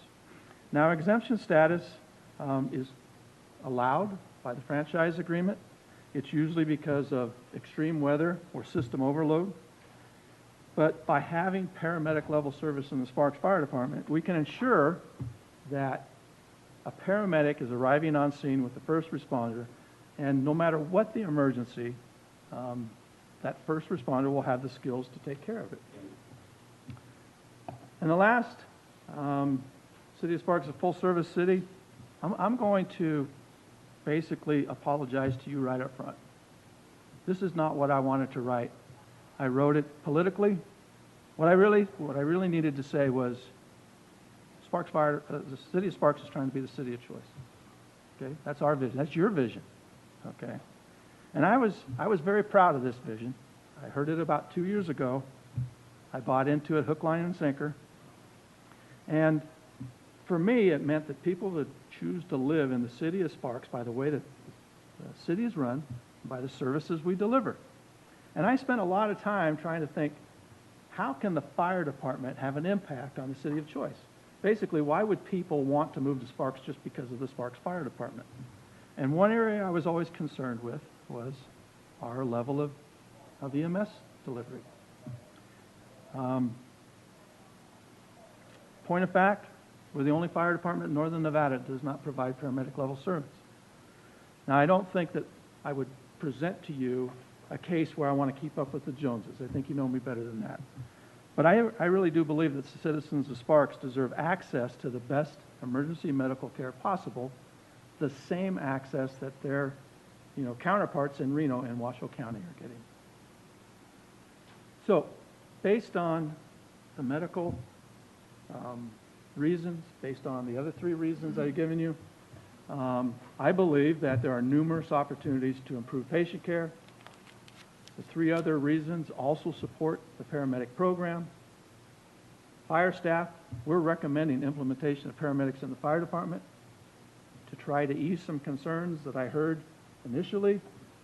We've presented 2 implementation plans, a Plan A and a Plan B. Either would be acceptable to the fire department. One is very scheduled, very expensive. 2, longer term, a lot easier to accept financially. So with that, I think that you guys should know that even though there's other reasons, non-medical, for me, it's always been about patient care. Okay, I'll stand by that. I think this is a program that is needed in our community. I think it's going to have positive impacts hundreds, if not thousands of times a year. So with that, I'd entertain any questions. Thank you. Don't appreciate it. Questions? Ms. Ratty. Actually, a couple comments, if you would oblige me. I wanted to just take a minute in my role as on the Board of Health, as the Vice Chair of the Board of Health, to introduce a few folks who are in the audience and to highlight a few things that our Fire Chief shared that I think are progress that we've been able to make because of the 2 things, the renegotiation of the franchise agreement as well as the implementation of the interlocal agreement for an EMS oversight authority. So the first thing I just wanted to acknowledge that we have 2 District Board of Health members in the audience. We have our own representative, John Novak, sitting in the back there, and then we have a representative who was appointed by the City of Reno, Michael Brown. So thank you for coming today to listen to this item. Also wanted to point out that we have Christina Conti and Brittany Davis. They are 2 employees of the Washoe County Health District whose positions didn't exist until we created this EMS oversight function. And so, again, with my role on the Board of Health, sorry, not meaning to step on the chief, just that I wanted to make sure that you knew that they were here, and then to highlight the things that we all worked on together as a city council to get to a place where we had more regional cooperation and to get to a place where we had a renegotiated franchise and an oversight body allowed for a couple of things, these Tiburon systems that are talking to each other so that we can get that level of communication, but more importantly, the access to the data that allowed for this kind of an analysis to happen so that we could be making this decision based on facts and data and insight that come from that data rather than he said, she said, kinds of conversations that happened in the past. So I'm just super proud of that. I'll note that the Board of Health is here, the Health District serves in an advisory capacity only, does not have an opinion on this in one way or another, but did take a second look review of the data. We appreciate the extra time to be able to do that and have sent a letter to the city acknowledging that it was a good analysis. So congratulations to our team for doing such a clearly thorough investigation into the issue. And I'm just super excited as a governing board member for both the Board of Health and the City of Sparks to have data. I hate to interrupt you, but I've got to take off. Okay. Just a second. Okay. I will not make any decision. Run the meeting to hear. Oh, great. She's going to take over for me for 1 And I'm in charge. I'll be right back. Thanks, Gino. In charge. Hurry back. Yeah, right. That was great. Perfect. That was your first mistake. So I don't mean to go on and on, but it was years and years and years and years of work to get there, right? And so I'm going on and on a little bit because now we're actually starting to see the results. I mean, it was one thing to sign some agreements and to move forward, but now we're starting to see the results, which is the ability to do this kind of work. So with that, I will go ahead and open it up to see if anybody else has any additional questions. So I don't have the list, so I'll just go with Councilman Lawson. Yeah. I want to ask Jeff to come down here real quick. Jeff Kronk, our finance director. And this line of questioning that I'm going to just tell you right up front is it's all about the money for me. I agree this is a great program, and I can't see not doing it. However, where were we at before the recession hit as far as our general fund budget? What was the number, like in 2006, 7? Jeff Kronk, Financial Services Director, for the record. Are you talking about total expenses or, I'm sorry, in what our regard? budget, our general fund, what was the balance of that general fund right before the recession? The general fund balance was Yeah. about $9.6 million before the recession hit. And since then, it's been. ending fund balance. Not the ending fund I'm balance. sorry, so. So I'm the not Total, following you. total, yeah, all expenses. Total expenses, we're in the low to mid 50s during the recession. 50 million, sorry. So we were at 50 million in 2006? Prior to the recession, is what you're asking. Yes. Correct? Okay, so, no, prior to the recession, we were almost where we're at now, in the low to mid 60s. Okay. Then we cut it way down during the recession. Down by, into the high 40s. low 50s is really what it was, and now we're back up to about where we were some 10 plus years ago. Okay. So maybe it's not as bad a pill to swallow then. My problem is that we're basically back where we were 10 years ago. We haven't grown Correct. any. We've given 2 raises since 2008 to our employees, which are not keeping up with inflation. So we're actually going backwards on our salaries across the board, fire, police, everybody else. And I'm assuming we're not doing this for free. If you become a paramedic, you're going to want more money, which would make sense, and which I would expect to pay too. But we're so far behind right now, I just don't know how we catch up. And the way our tax system is set up, we're not going to get caught up anytime in the near future on the property taxes, especially. Sales taxes will probably have an impact for us. But property taxes, I mean, we could be 20 more years before we get back to where we were pre-recession. So paying for this thing is a big deal for me, Chief, and I agree, because I'm one of your cardiac guys, and if you guys show up at my house, I want you to be able to save my life. But at the same time, I got to figure out how to pay for all this too. So I'm definitely leaning more towards Plan B, and let's just see how it kind of goes. It's a tough decision for me. I don't know why, but it's all about the money, and making that decision for better outcomes is a good idea, and it obviously makes a lot of sense. But it also, we got to pay for it. And then I just had a quick question. Are there any insurance ramifications for the city of Sparks if we're now providing paramedic level care? We did ask that question of Dan Marin. Okay. And he did check the risk policy for the city, and the increase was very, very minimal. He came back with an estimation of $500 a year after speaking with the insurance, which kind of surprises me. It seemed like it would be more, these interventions are a lot more invasive, but that's what he came back with. Okay. And in your Plan B too, Chief, how do you anticipate doing that? As far as how many paramedics would you bring on right away? I see we got a first year cost of $85,000 round numbers.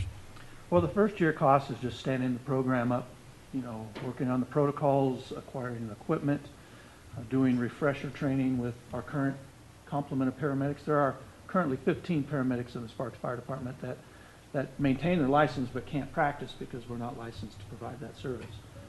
So that license is being provided in this $85,000? Yes. Okay. Yes. After that initial stand-up, if you would, the cost per year is about the cost, just a hair more than one additional firefighter. It's in the 118. I don't have it in front. I don't want to go diving for it, but it was it's minimal cost, and as we add additional engines, the additional cost per year to maintain the program would be roughly $35,000 a year to maintain it. So that would go up until all the engines were paramedic, at which time the yearly ongoing cost would be about $250,000, okay? But that would be spread out over the next 5 to 10 years, okay? What we would do in Plan B, instead of spending a lot of money training personnel, we would wait for attrition to get new paramedics. Now, at the end of the year, we're anticipating 4 vacancies. We have 2 now. I'm a third. Soon to be a vacancy.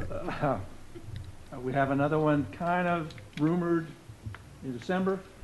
So that would give 4 new firefighters that we would go out and we would hire paramedics. And for about every 5 paramedics, we could contemplate adding another additional engine company to the paramedic. When you say you're hiring a paramedic, you're hiring a firefighter with a paramedic? Yes, a firefighter with paramedic. Okay, we're not just a paramedic. No, So that was one of my questions. What if we just hired paramedics? Well, we would probably hire paramedics and teach them how to be firefighters. Okay. But they would be firefighter paramedics, yes. They get to be on a hose line every once in a while. Good.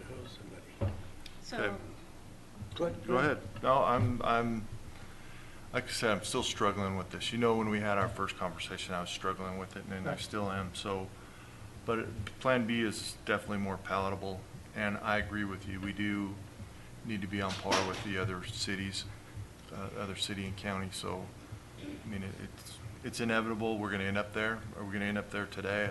I don't know that we can do it today, but it's a tough decision for me. Thank you. so Mr. Lawson has had an opportunity to have questions. Ms. Bybee and Mr. Schmidt have not. I have a question on the Plan B. When you say, it says here, it'll be over a much longer period of time. So what do you envision approximately? I know not an exact number. How long are we talking compared to Plan A, which would be within a year? No, Plan A would have been 5 years. Okay. You know, Oh, to spread that's the right. cost out 5 to years. train people, it would have been over 5 years. Okay. With attrition as our only way of gathering new paramedics, I'm guesstimating 7 to 10 years. Okay. But that's a wild guesstimate. Mhm. It just depends on attrition, people retiring. Second part of that question is, how does both of these scenarios, if you're looking at 5 years or 7 to 10 years, how does that affect or jeopardize the enhanced automatic aid that we're looking at with Truckee Meadow Fire that we don't have? What you spoke about earlier, is it going to jeopardize that? And would that justify, for me, that's a huge issue. And also that also helps, like you said, not only the quality of care, but some costs would go down for both, because you wouldn't have double engines responding if you had the paramedics on both. So it kind of would offset a little bit, but does it jeopardize that agreement? It does not. That was a discussion that Fire Chief Moore and I had together quite some time ago. And he understood that we would not be able to implement paramedics across the board. It was just fiscally impossible for this city to do that. One of the reasons I picked District 4 and District 5 wasn't just because of the long wait times. It was also because 74% of the automatic aid calls occur in those 2 areas, District 4 and District 5. Okay, so if we stood it up there first, 3 out of every 4 calls that we go into Truckee Meadows would be covered by those engines. Okay, and Chief Moore told me that if we could stand it up in those 2 areas, he would implement the enhanced automatic aid agreement at that time. Okay, our 3rd engine is, projected as engine 21, and another 14% of our automatic aid comes from that engine. So with those 3 engines, 90% of the time we're going into Truckee Meadows to provide automatic aid would be provided by paramedic level firefighters.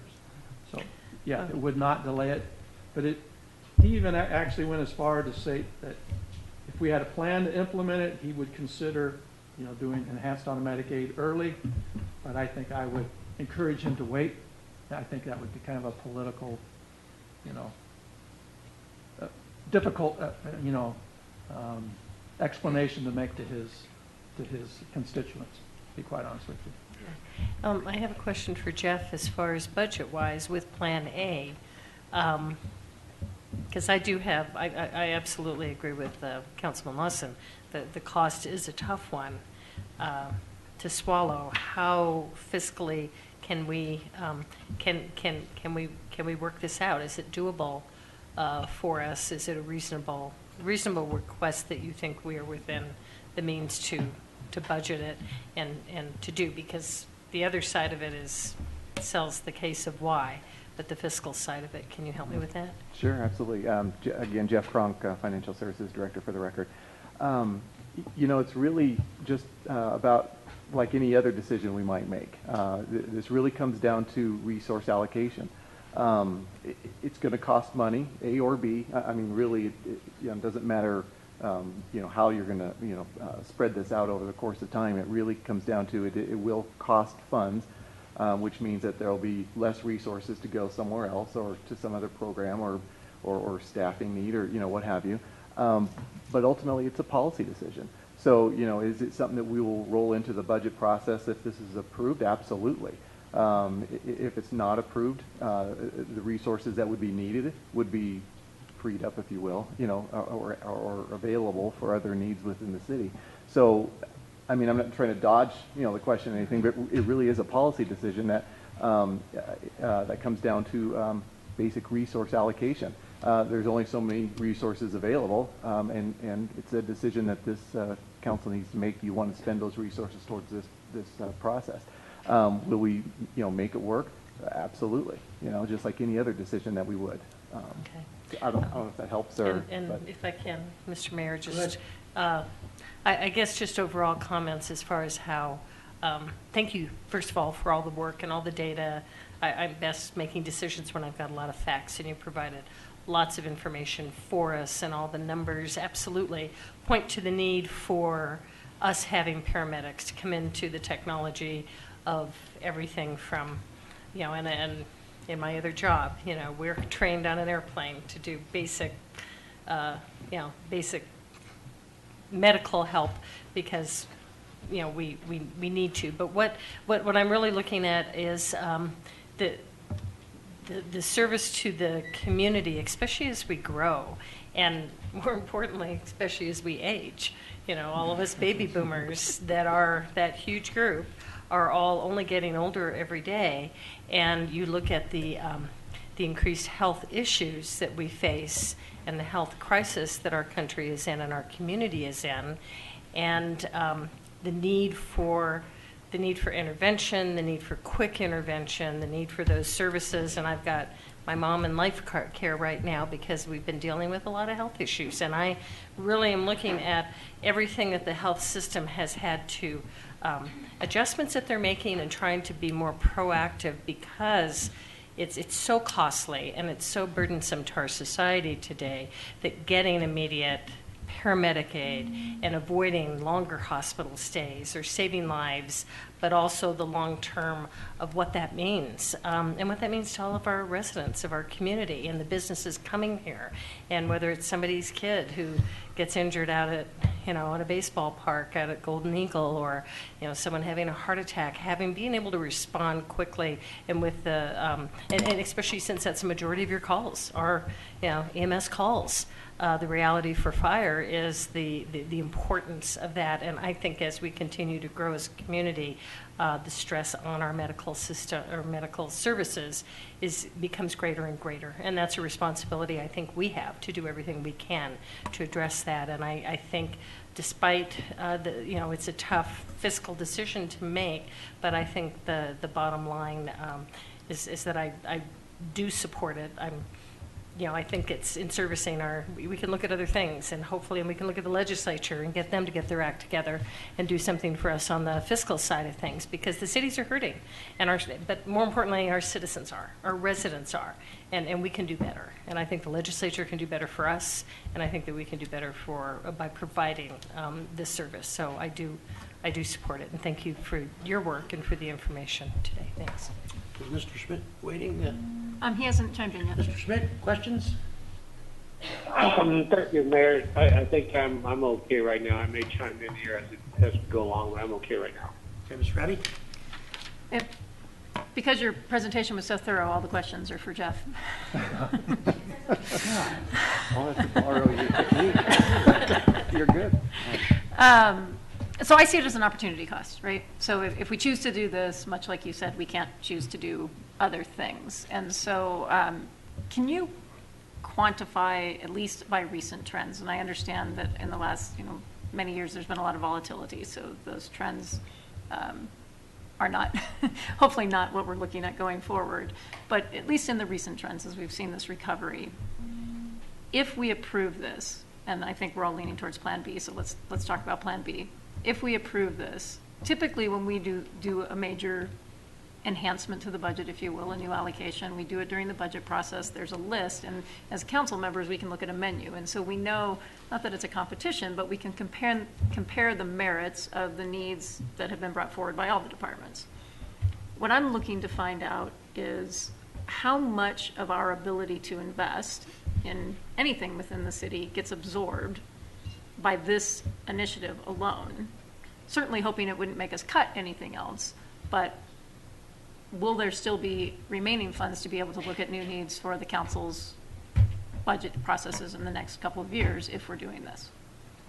I wish I could answer and I know that. it's not a crystal ball, but trend-wise, Yeah. I mean, about how much have we gained? I mean, from Mr. Lawson's line of questioning, we know we've gone from about 52 to about 62 recently. So if we continue to be somewhere in that ballpark, Right. does this eat up the whole growth pattern? The areas of growth that we're seeing right now, you had mentioned property taxes is really not a place where we're going to see a lot of growth because of the laws that are in place.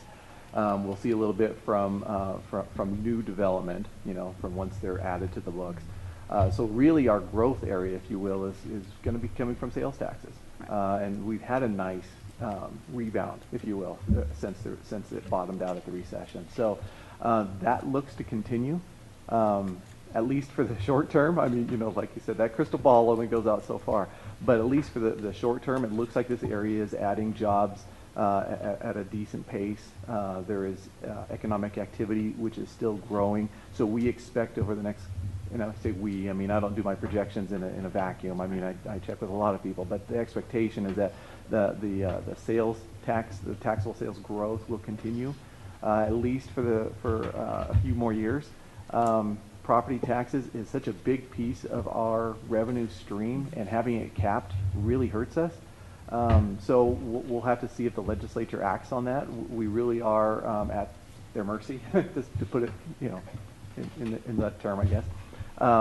They set the laws, and we have to follow that. So there is potential, if they do change the law, that could dramatically change our tax structure, hopefully for the better and not for the worse, but there's always that out there.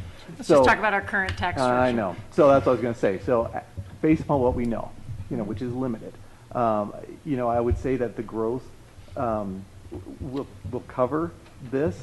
How much left over is really hard to determine because we're kind of in a period where our expenses are being monitored as close as they've ever been. As far as departmental budgets go, we've taken all the fluff out, if you will. You'll see that we're in the process of closing our books now, and I'll provide an update for you here in about a month or so.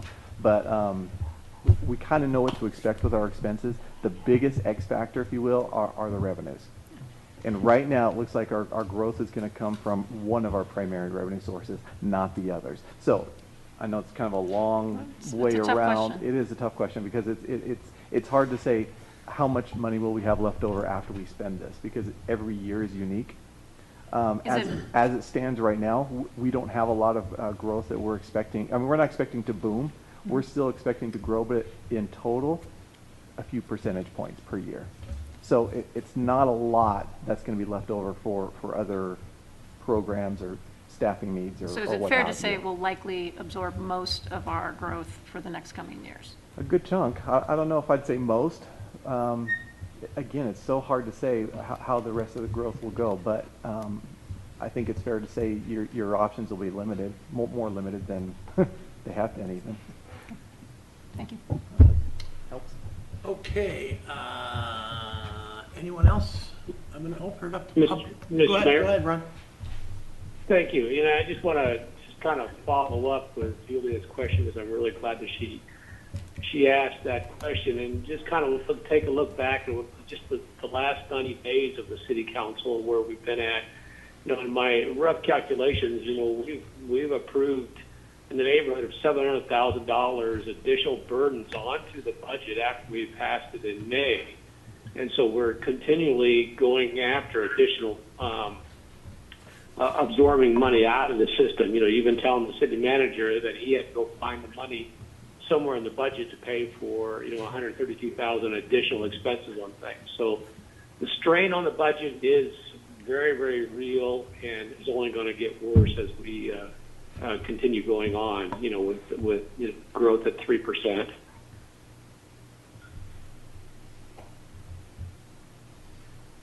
Is that it, Ron? Yes, thank you. Okay.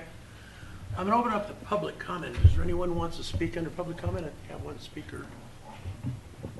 Anyone else? Okay, come, Mr. Mike Brown, come on down, Mike. You have 3 minutes. Okay, good. You don't have to run, Mike. Mayor, thank you. It's good to see you again, council. My name's Mike Brown, as was mentioned, and I'm not speaking on behalf of the district health department. I want to make that clear. I'm actually speaking on behalf of a citizen. Now, I'm a citizen of Reno, but in years past, I have lived in Sparks a couple of times. Real quickly, I just retired as the fire chief of the North Lake Tahoe Fire Protection District. I've been a paramedic here in Northern Nevada for 35 years. I worked in this system in the 1980s as an EMT, and I've watched it evolve to where it's at today. It's ironic, in 2000, when you were asking about your ILS program, advanced program, I was here speaking to the same folks, well, different faces, but folks in the same positions. I believe that cost money back then as well.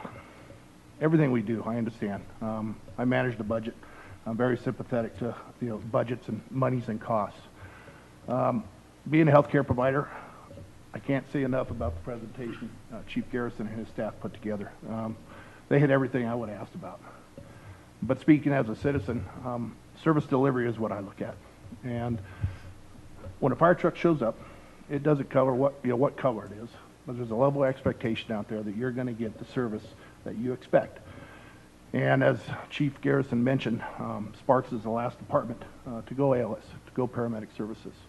I'm supportive of it because I want to see the best service possible to the visitors and your citizens here in the city of Sparks, just as we see throughout the rest of the county. You're a great organization. You're a great city. You got great public safety services. The enhancement of what they're providing here, you will save lives. You will see solid outcomes. You will see the ability of your citizens and your visitors to make it to the hospital in an efficient manner and to walk out of the hospital. We lose a lot of patients, but with services like this, you start seeing a greater amount of people that are actually able to survive their negative outcomes. We have to deal with and mitigate things that, a lot of people don't ever have to be placed in a position to. But we have to give our folks the tools to do their job. It's very frustrating to be able to provide the services that paramedics can, and when you can't, at the ALS, at the advanced life support level. I've been there with these guys. I could tell you good outcomes. I could tell you a lot of negative outcomes that I've seen here in your own city. I worked for the ambulance provider here for many years. I worked for the providers that were here before RIMSA. We did a study 4 years ago. Your city manager Driscoll was there with us. He's been there with us throughout. And I got to say thank you for asking if these services were a necessity to the city of Sparks. We need to increase the level of services throughout Washoe County. It's not to take anything away from the current ambulance provider.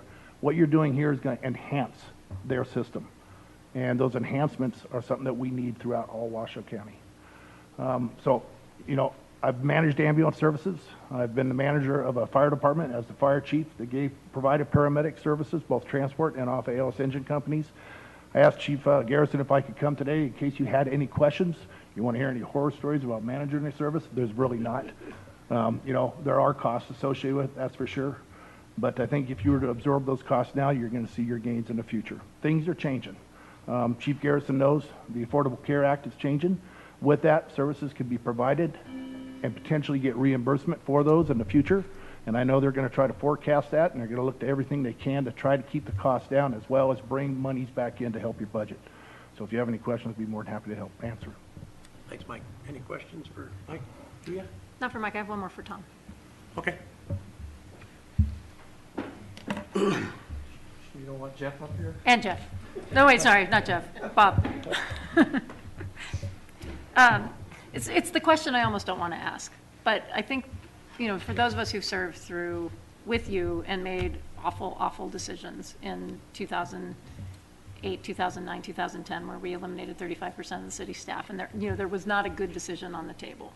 I think it's irresponsible to not ask the what if question of, in a boom and bust cycle in our city, which has been a pretty normal pattern, maybe not quite the level of volatility that we've had in recent history, but we've always had that volatility.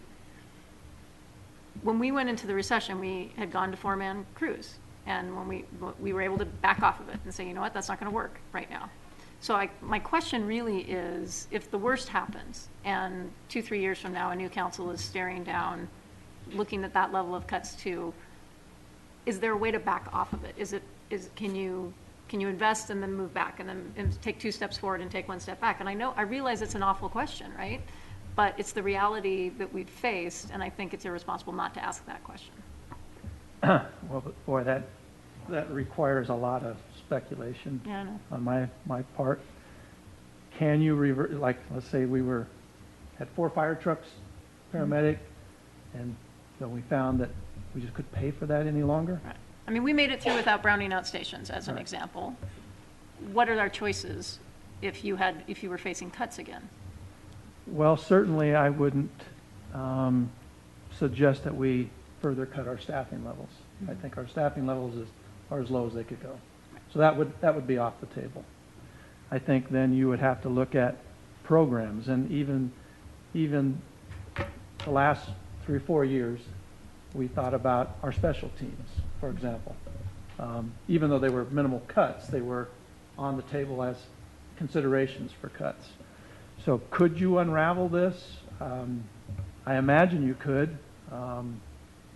Again, you would have to reset your protocols to an advanced level and get relicensed, by the state to kind of set things back.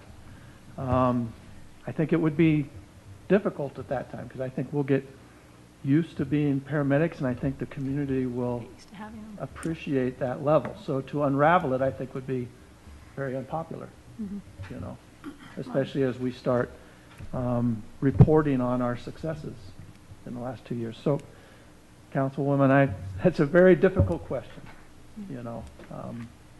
almost impossible for me to answer it with any level of confidence for you. Sure. No. Yeah, I appreciate it. Thank you. Before I call on Ms. Bybee, let me make a couple of comments. One, to what you said. I misunderstood maybe what you said. We made some bad decisions. No, we said made difficult decisions. Difficult. I thought you said bad. Okay, Oh, I no, agree. no, We no, made no. some difficult decisions. Bad decisions. They were the choices. What I was trying to say, I apologize. What I was trying to say understand, is the choices that we had were bad. Yeah. Thank All you. of them were bad, and they were difficult. They were difficult. Got it. Thank you. One thing you mentioned is unraveling programs that we put in place.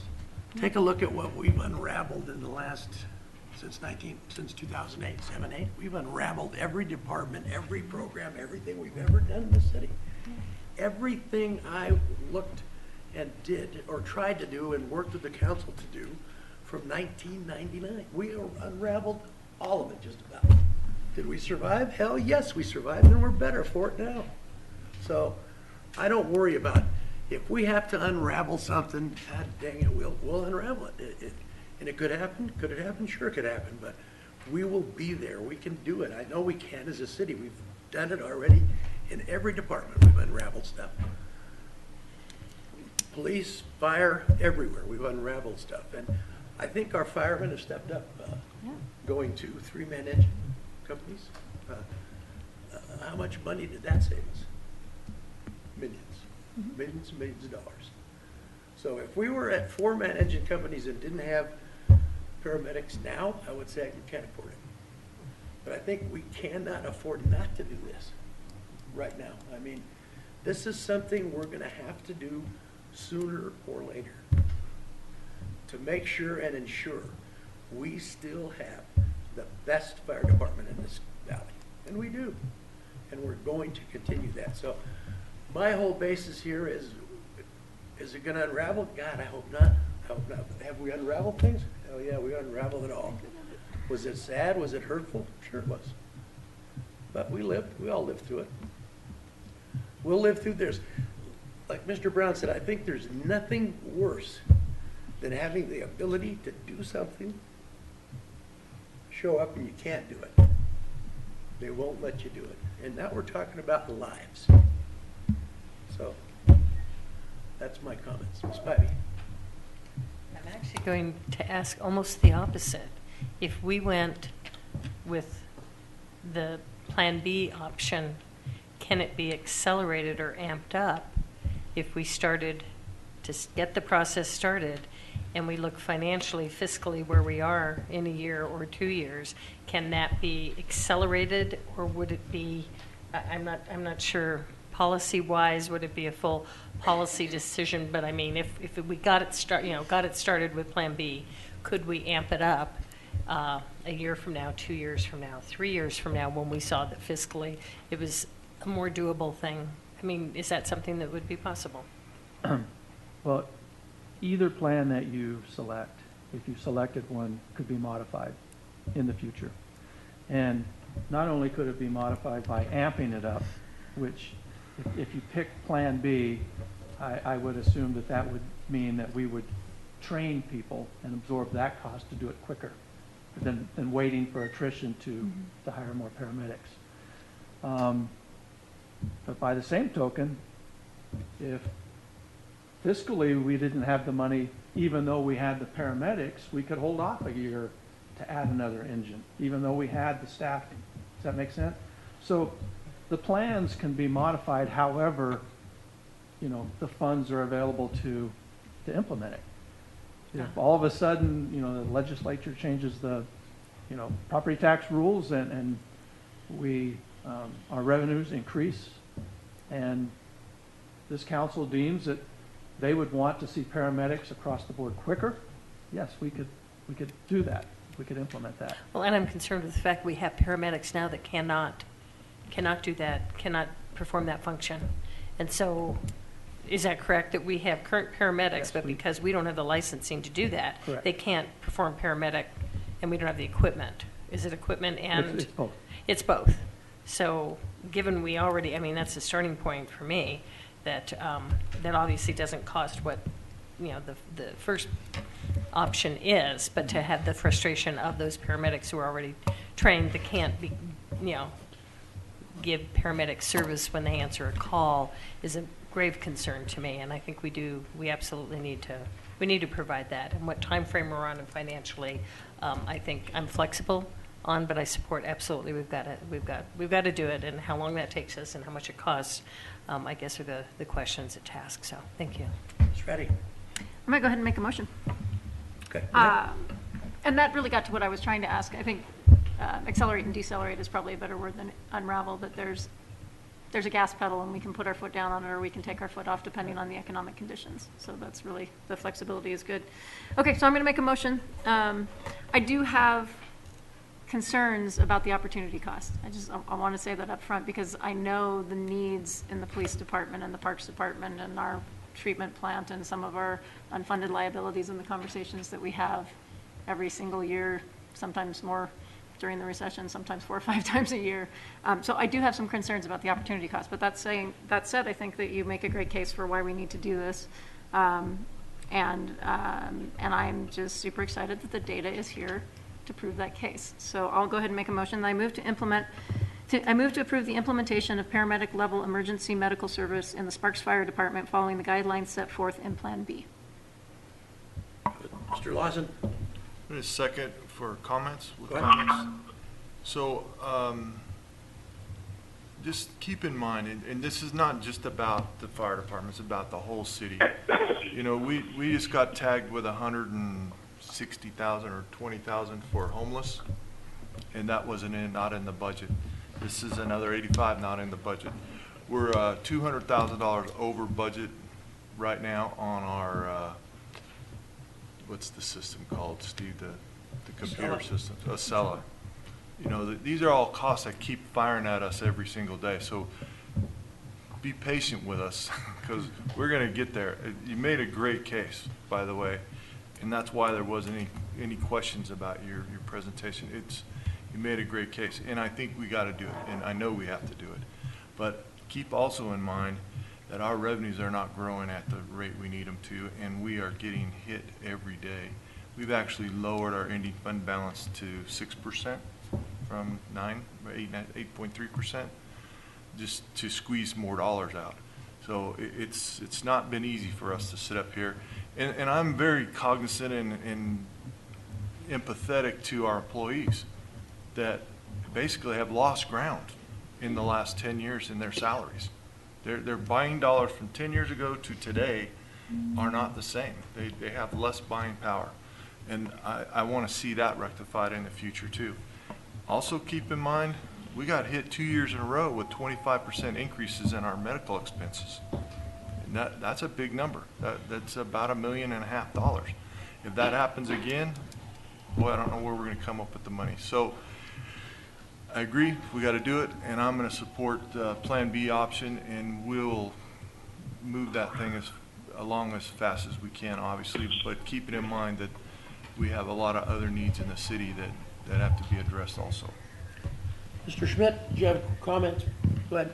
Let me do this first, Mr. Schmidt. We have a comment, we have a motion by Ms. Bybee, second by Mr. Lawson. Comments, Mr. Schmidt.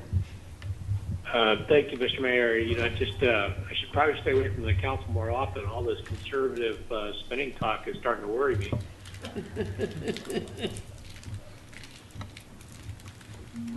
Is that it? Is that it? That's it. Okay. All right, we have a motion on the floor. Any more questions? Everyone understand the motion? Okay, seeing no more discussion, no further discussion, please vote. Aye.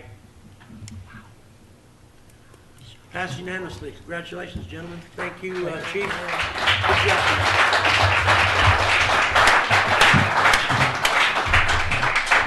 Good job, everyone. I know it's a tough deal here, tough decision, but I think it's the right one. Mr. What's your name? Driscoll. Thank you, Mr. Mayor. Members of the council, if you'll just allow me a comment for a moment on this. One of the things the city has prided itself on is making good decisions and doing the right things at the right time. And when I asked the question of the chief of whether or not we needed to go to paramedic level services, he took that question very seriously, and you saw that in his presentation. He's briefed you on numerous occasions. He's reached out to all the fire professional management teams in the area and has done research outside. In addition, with Captain McDonald's help with the medical expertise, really had some serious conversations with our medical director, whose license we will operate under with the policy decision that you just made. So I think it's important that the level of service that all of our employees have striven for since 2007, and particularly fire, who is out there day to day making patient outcome changes. I couldn't be prouder of this organization and the amount of work that they did to come to the decision, and I'm very, very proud of this council because you've had a lot of hard questions for your management team, and we've not always satisfied your questions with worthy answers. So I appreciate what you've done, and I appreciate you moving this city forward. Thank you, Mr. Mayor. Hear, hear, Mr. Manager. I agree 2,000%. Thank you all. Okay, let's move on. 9.8, consideration and possible approval of the revised Washoe County School District Joint Agreement, AC 5239-79, with the City of Sparks. Ms. Dominguez, Tracy.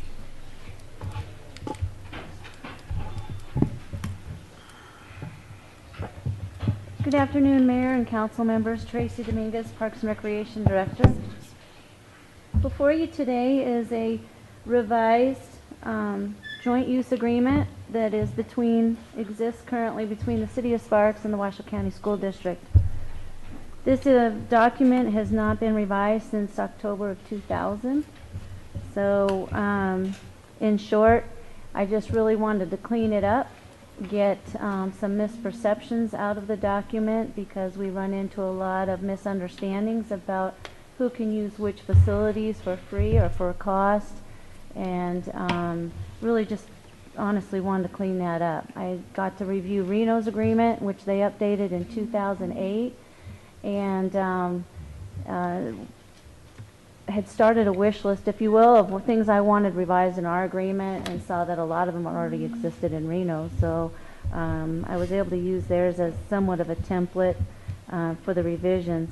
So in short, we did add the Youth Sports Foundation as a authorized, I guess, youth sports group that we partner with through the City of Sparks to use the fields at various facilities. We made slight adjustments in the deadlines for facility use applications, and that's a two-way street. They apply for our facilities and we apply for theirs.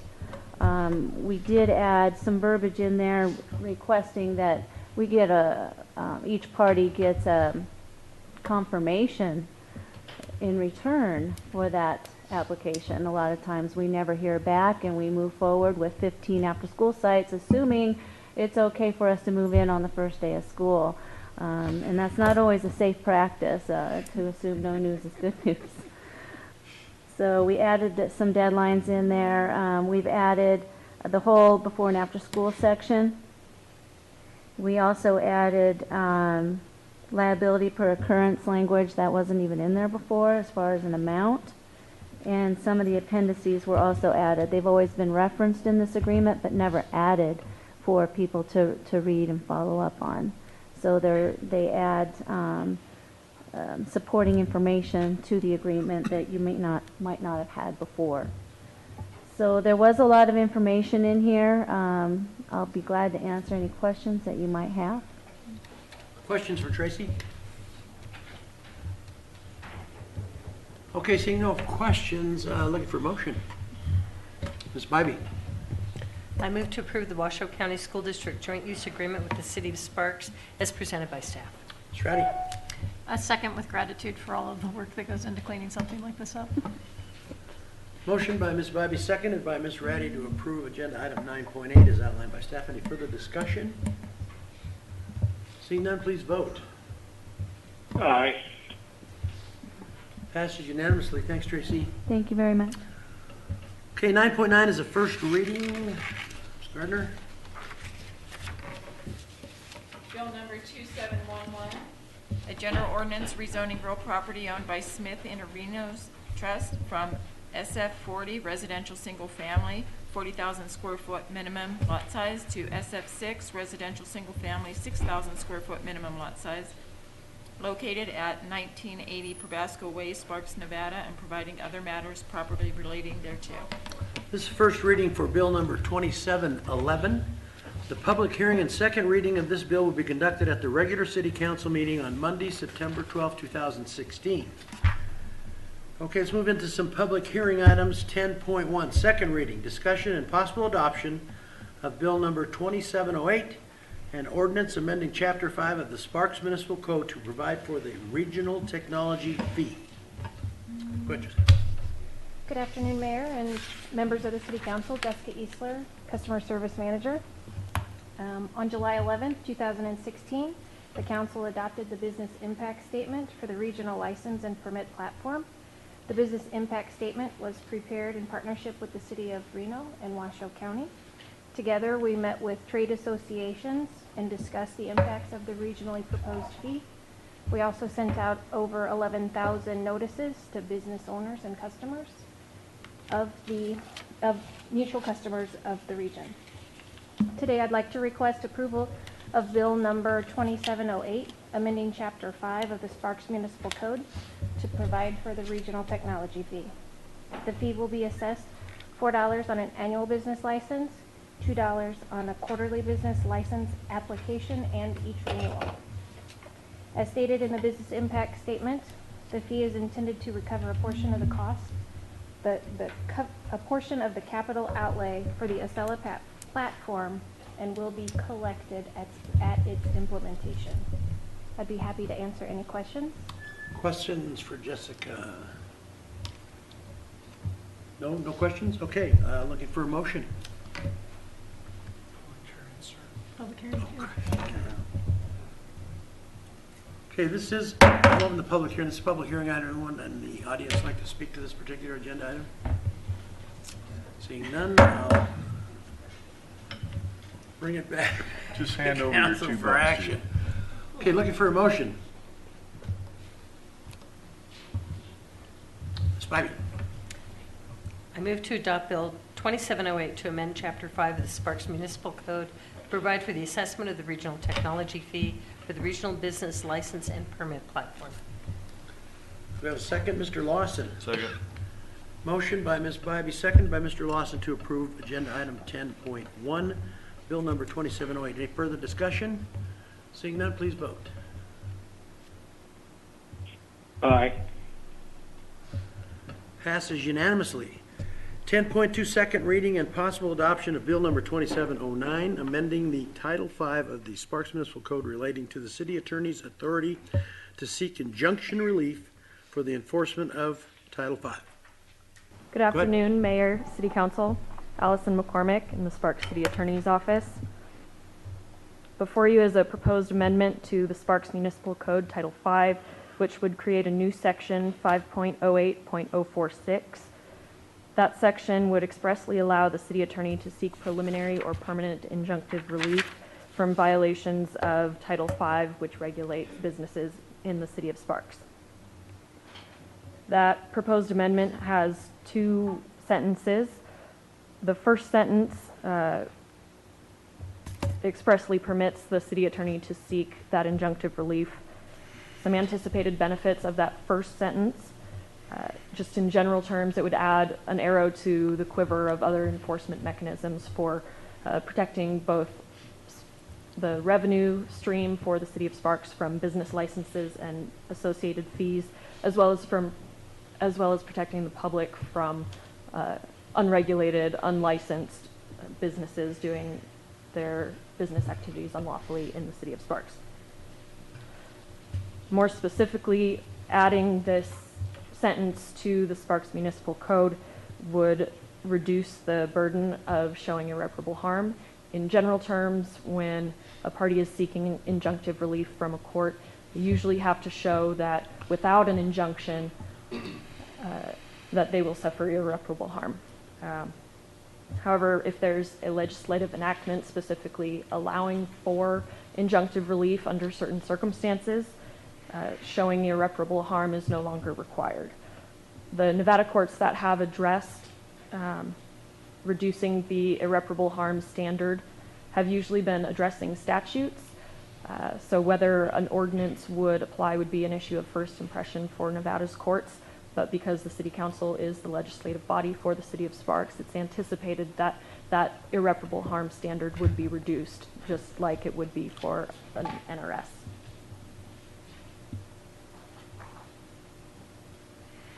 Assuming that that would be the case, the city would still have to show by a preponderance of the evidence in each case that a particular defendant actually violated Title V of the municipal code. Another benefit of that first sentence allowing for injunctive relief would be that once an injunction was obtained against particular conduct by a particular defendant, that business operator could be subject to penalties for contempt of court if they continued to violate that injunction and the Sparks Municipal Code. That would be in addition to existing civil and criminal penalties. And that additional possibility for contempt of court proceedings would hopefully help the city to prevent recurring violations by those more willful offenders.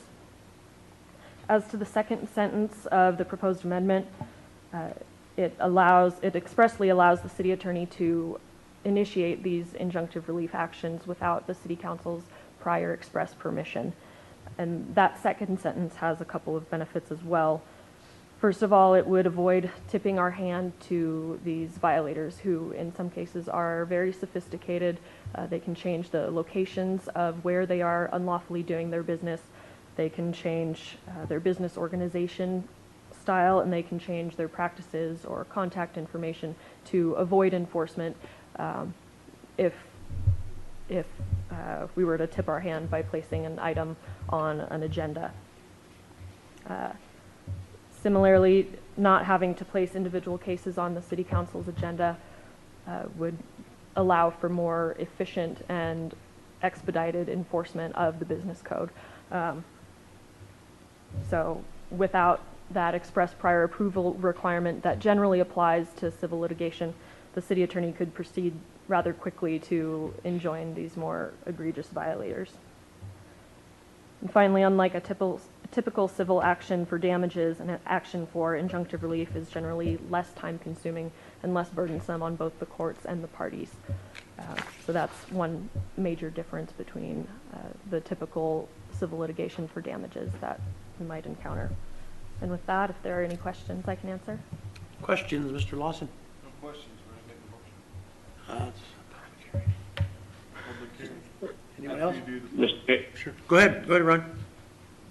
Thank you, Mr. Mayor. I just want to go ahead and take in some finer points of the analysis here. And I spoke to Mr. Adams earlier today, and I want to just go make sure that all cease and desist notices now are going to be directed from the city attorney's office and not code enforcement. Is that correct? Yes. Well, let me address that, Councilman Schmidt. I've had a discussion with Mr. Rundle and have asked that the city attorney's office be included in all business license enforcement actions. I've expressed both my concern and my willingness to not only take the point on these, but to protect the city and all its employees from miscommunications, misinterpretations.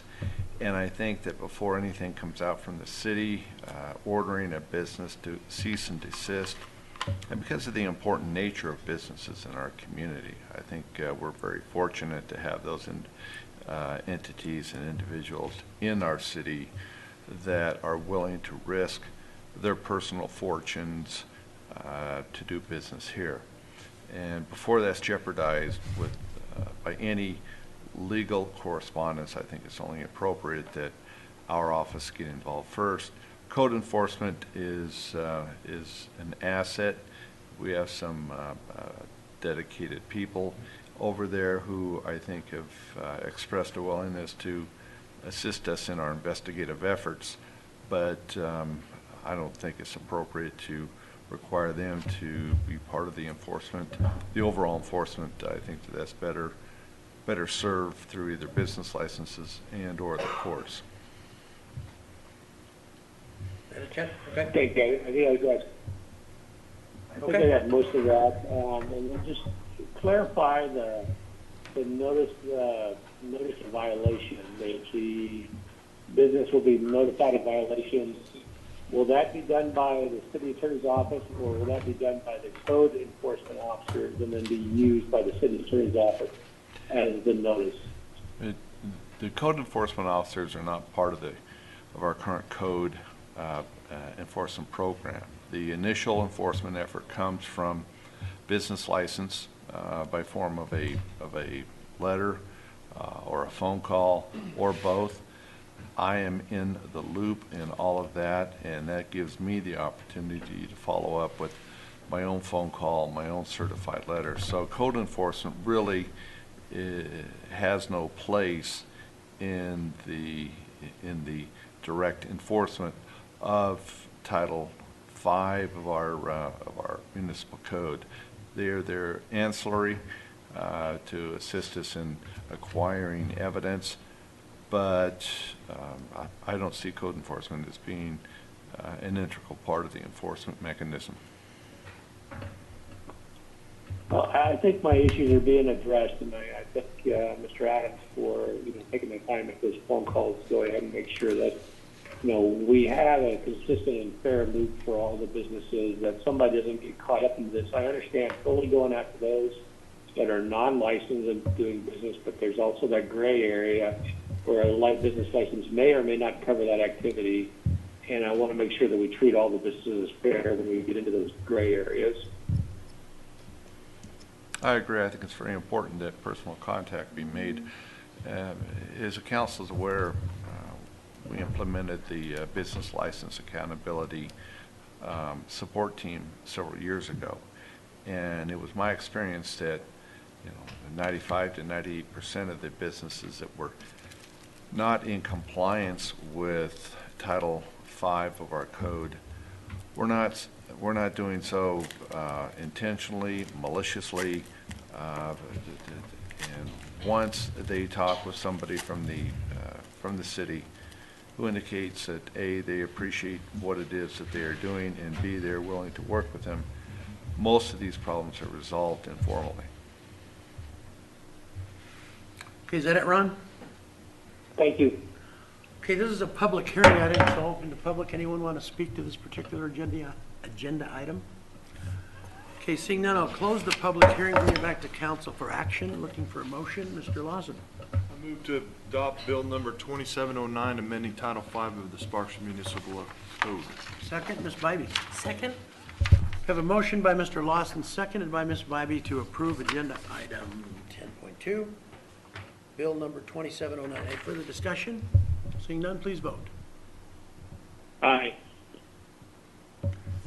Passes unanimously. Okay, moving on to 10.3, second reading and possible adoption of bill number 2710, amending Title II of the Sparks Municipal Code relating to the city attorney's authority to seek injunctive relief for the enforcement of Title V without the prior express permission of the city council. Go ahead. Thank you. This is a companion piece to the amendment that the council just adopted. It reiterates in the section governing the duties of the city attorney that this is an exception and that the city attorney does not need the council's prior express approval before filing an action for injunctive relief pursuant to that section. And if there are any questions. Questions? Okay, seeing none, this is a public hearing. I don't know, does anyone in the audience like to speak to this particular item under public hearing? Seeing none, I'll close the public hearing, bring it back to council for action. Looking for a motion. Ms. Bybee? I move to adopt Bill 2710, amending Title II of the Sparks Municipal Code, allowing the city attorney to seek injunctive relief for violations of Title V of the Sparks Municipal Code without seeking prior express permission from the city council. Do we have a second, Mr. Lawson? Second. Moved by Ms. Bybee, seconded by Mr. Lawson to approve agenda item 10.3, bill number 2710. Any further discussion? Seeing none, please vote. Aye. Passes unanimously. Thank you, dear. Appreciate it. Okay, 12.1, comments from the public. Anyone want to speak under comments from the public? Moving on to 12.2, comments from the city council and city manager, Mr. Driscoll. Thank you, Mr. Mayor. I have 3 announcements this afternoon. The first one is due to a resignation, the city of Sparks is looking for someone to serve the remainder of a term on the Sparks Planning Commission.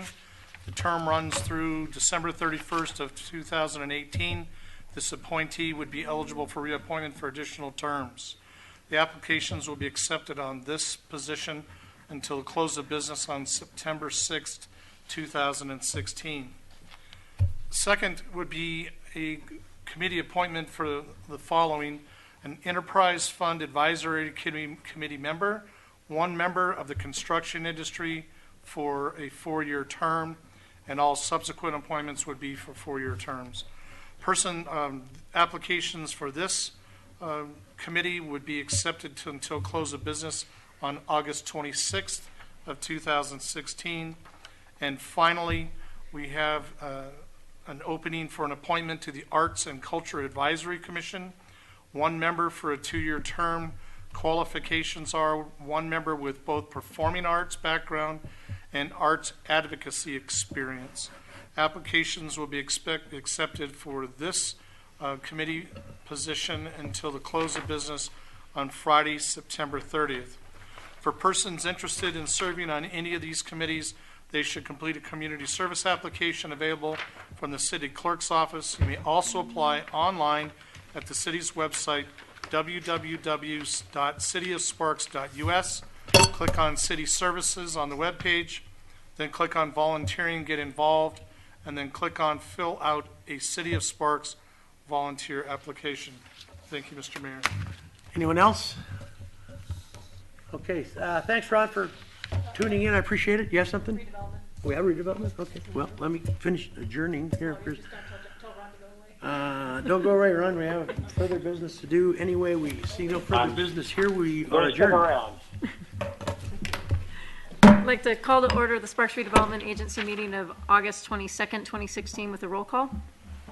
Chairperson Ratty? Here. Agency members Lawson? Here. Smith, absent. Martini? Here. Bybee? Here. Schmidt? Here. Agency Attorney Adams? Here. Chief Administrative Officer Driscoll? Here. We have a quorum, thank you. I'm going to open up to public comment. Seeing none, I'll move on to agenda item number 4, approval of the agenda. Move to approve. Second? Moved by agency member Lawson, seconded by agency member Martini. Do we have any discussion? Oh, the magic machine is working again. All right, seeing no discussion, please vote. Aye. Sure, yes. You don't have a machine, you know? My machine's on. Aye. Motion passes unanimously. Item Machine's 5.1, off. consideration and possible approval of the minutes of the Sparks Redevelopment Agency of July 11th. Move to approve. Second. Motion by agency member Lawson, seconded by agency member Bybee. Any discussion? Seeing none, please vote. Aye. Aye. Perfect. Motion passes unanimously. Item 6.1, report of claims and bills approved for payment and appropriation transfers for the period of June 23rd through August 3rd, 2016. Move to approve. Second. Motion by agency member Lawson, seconded by agency member Martini. Any discussion?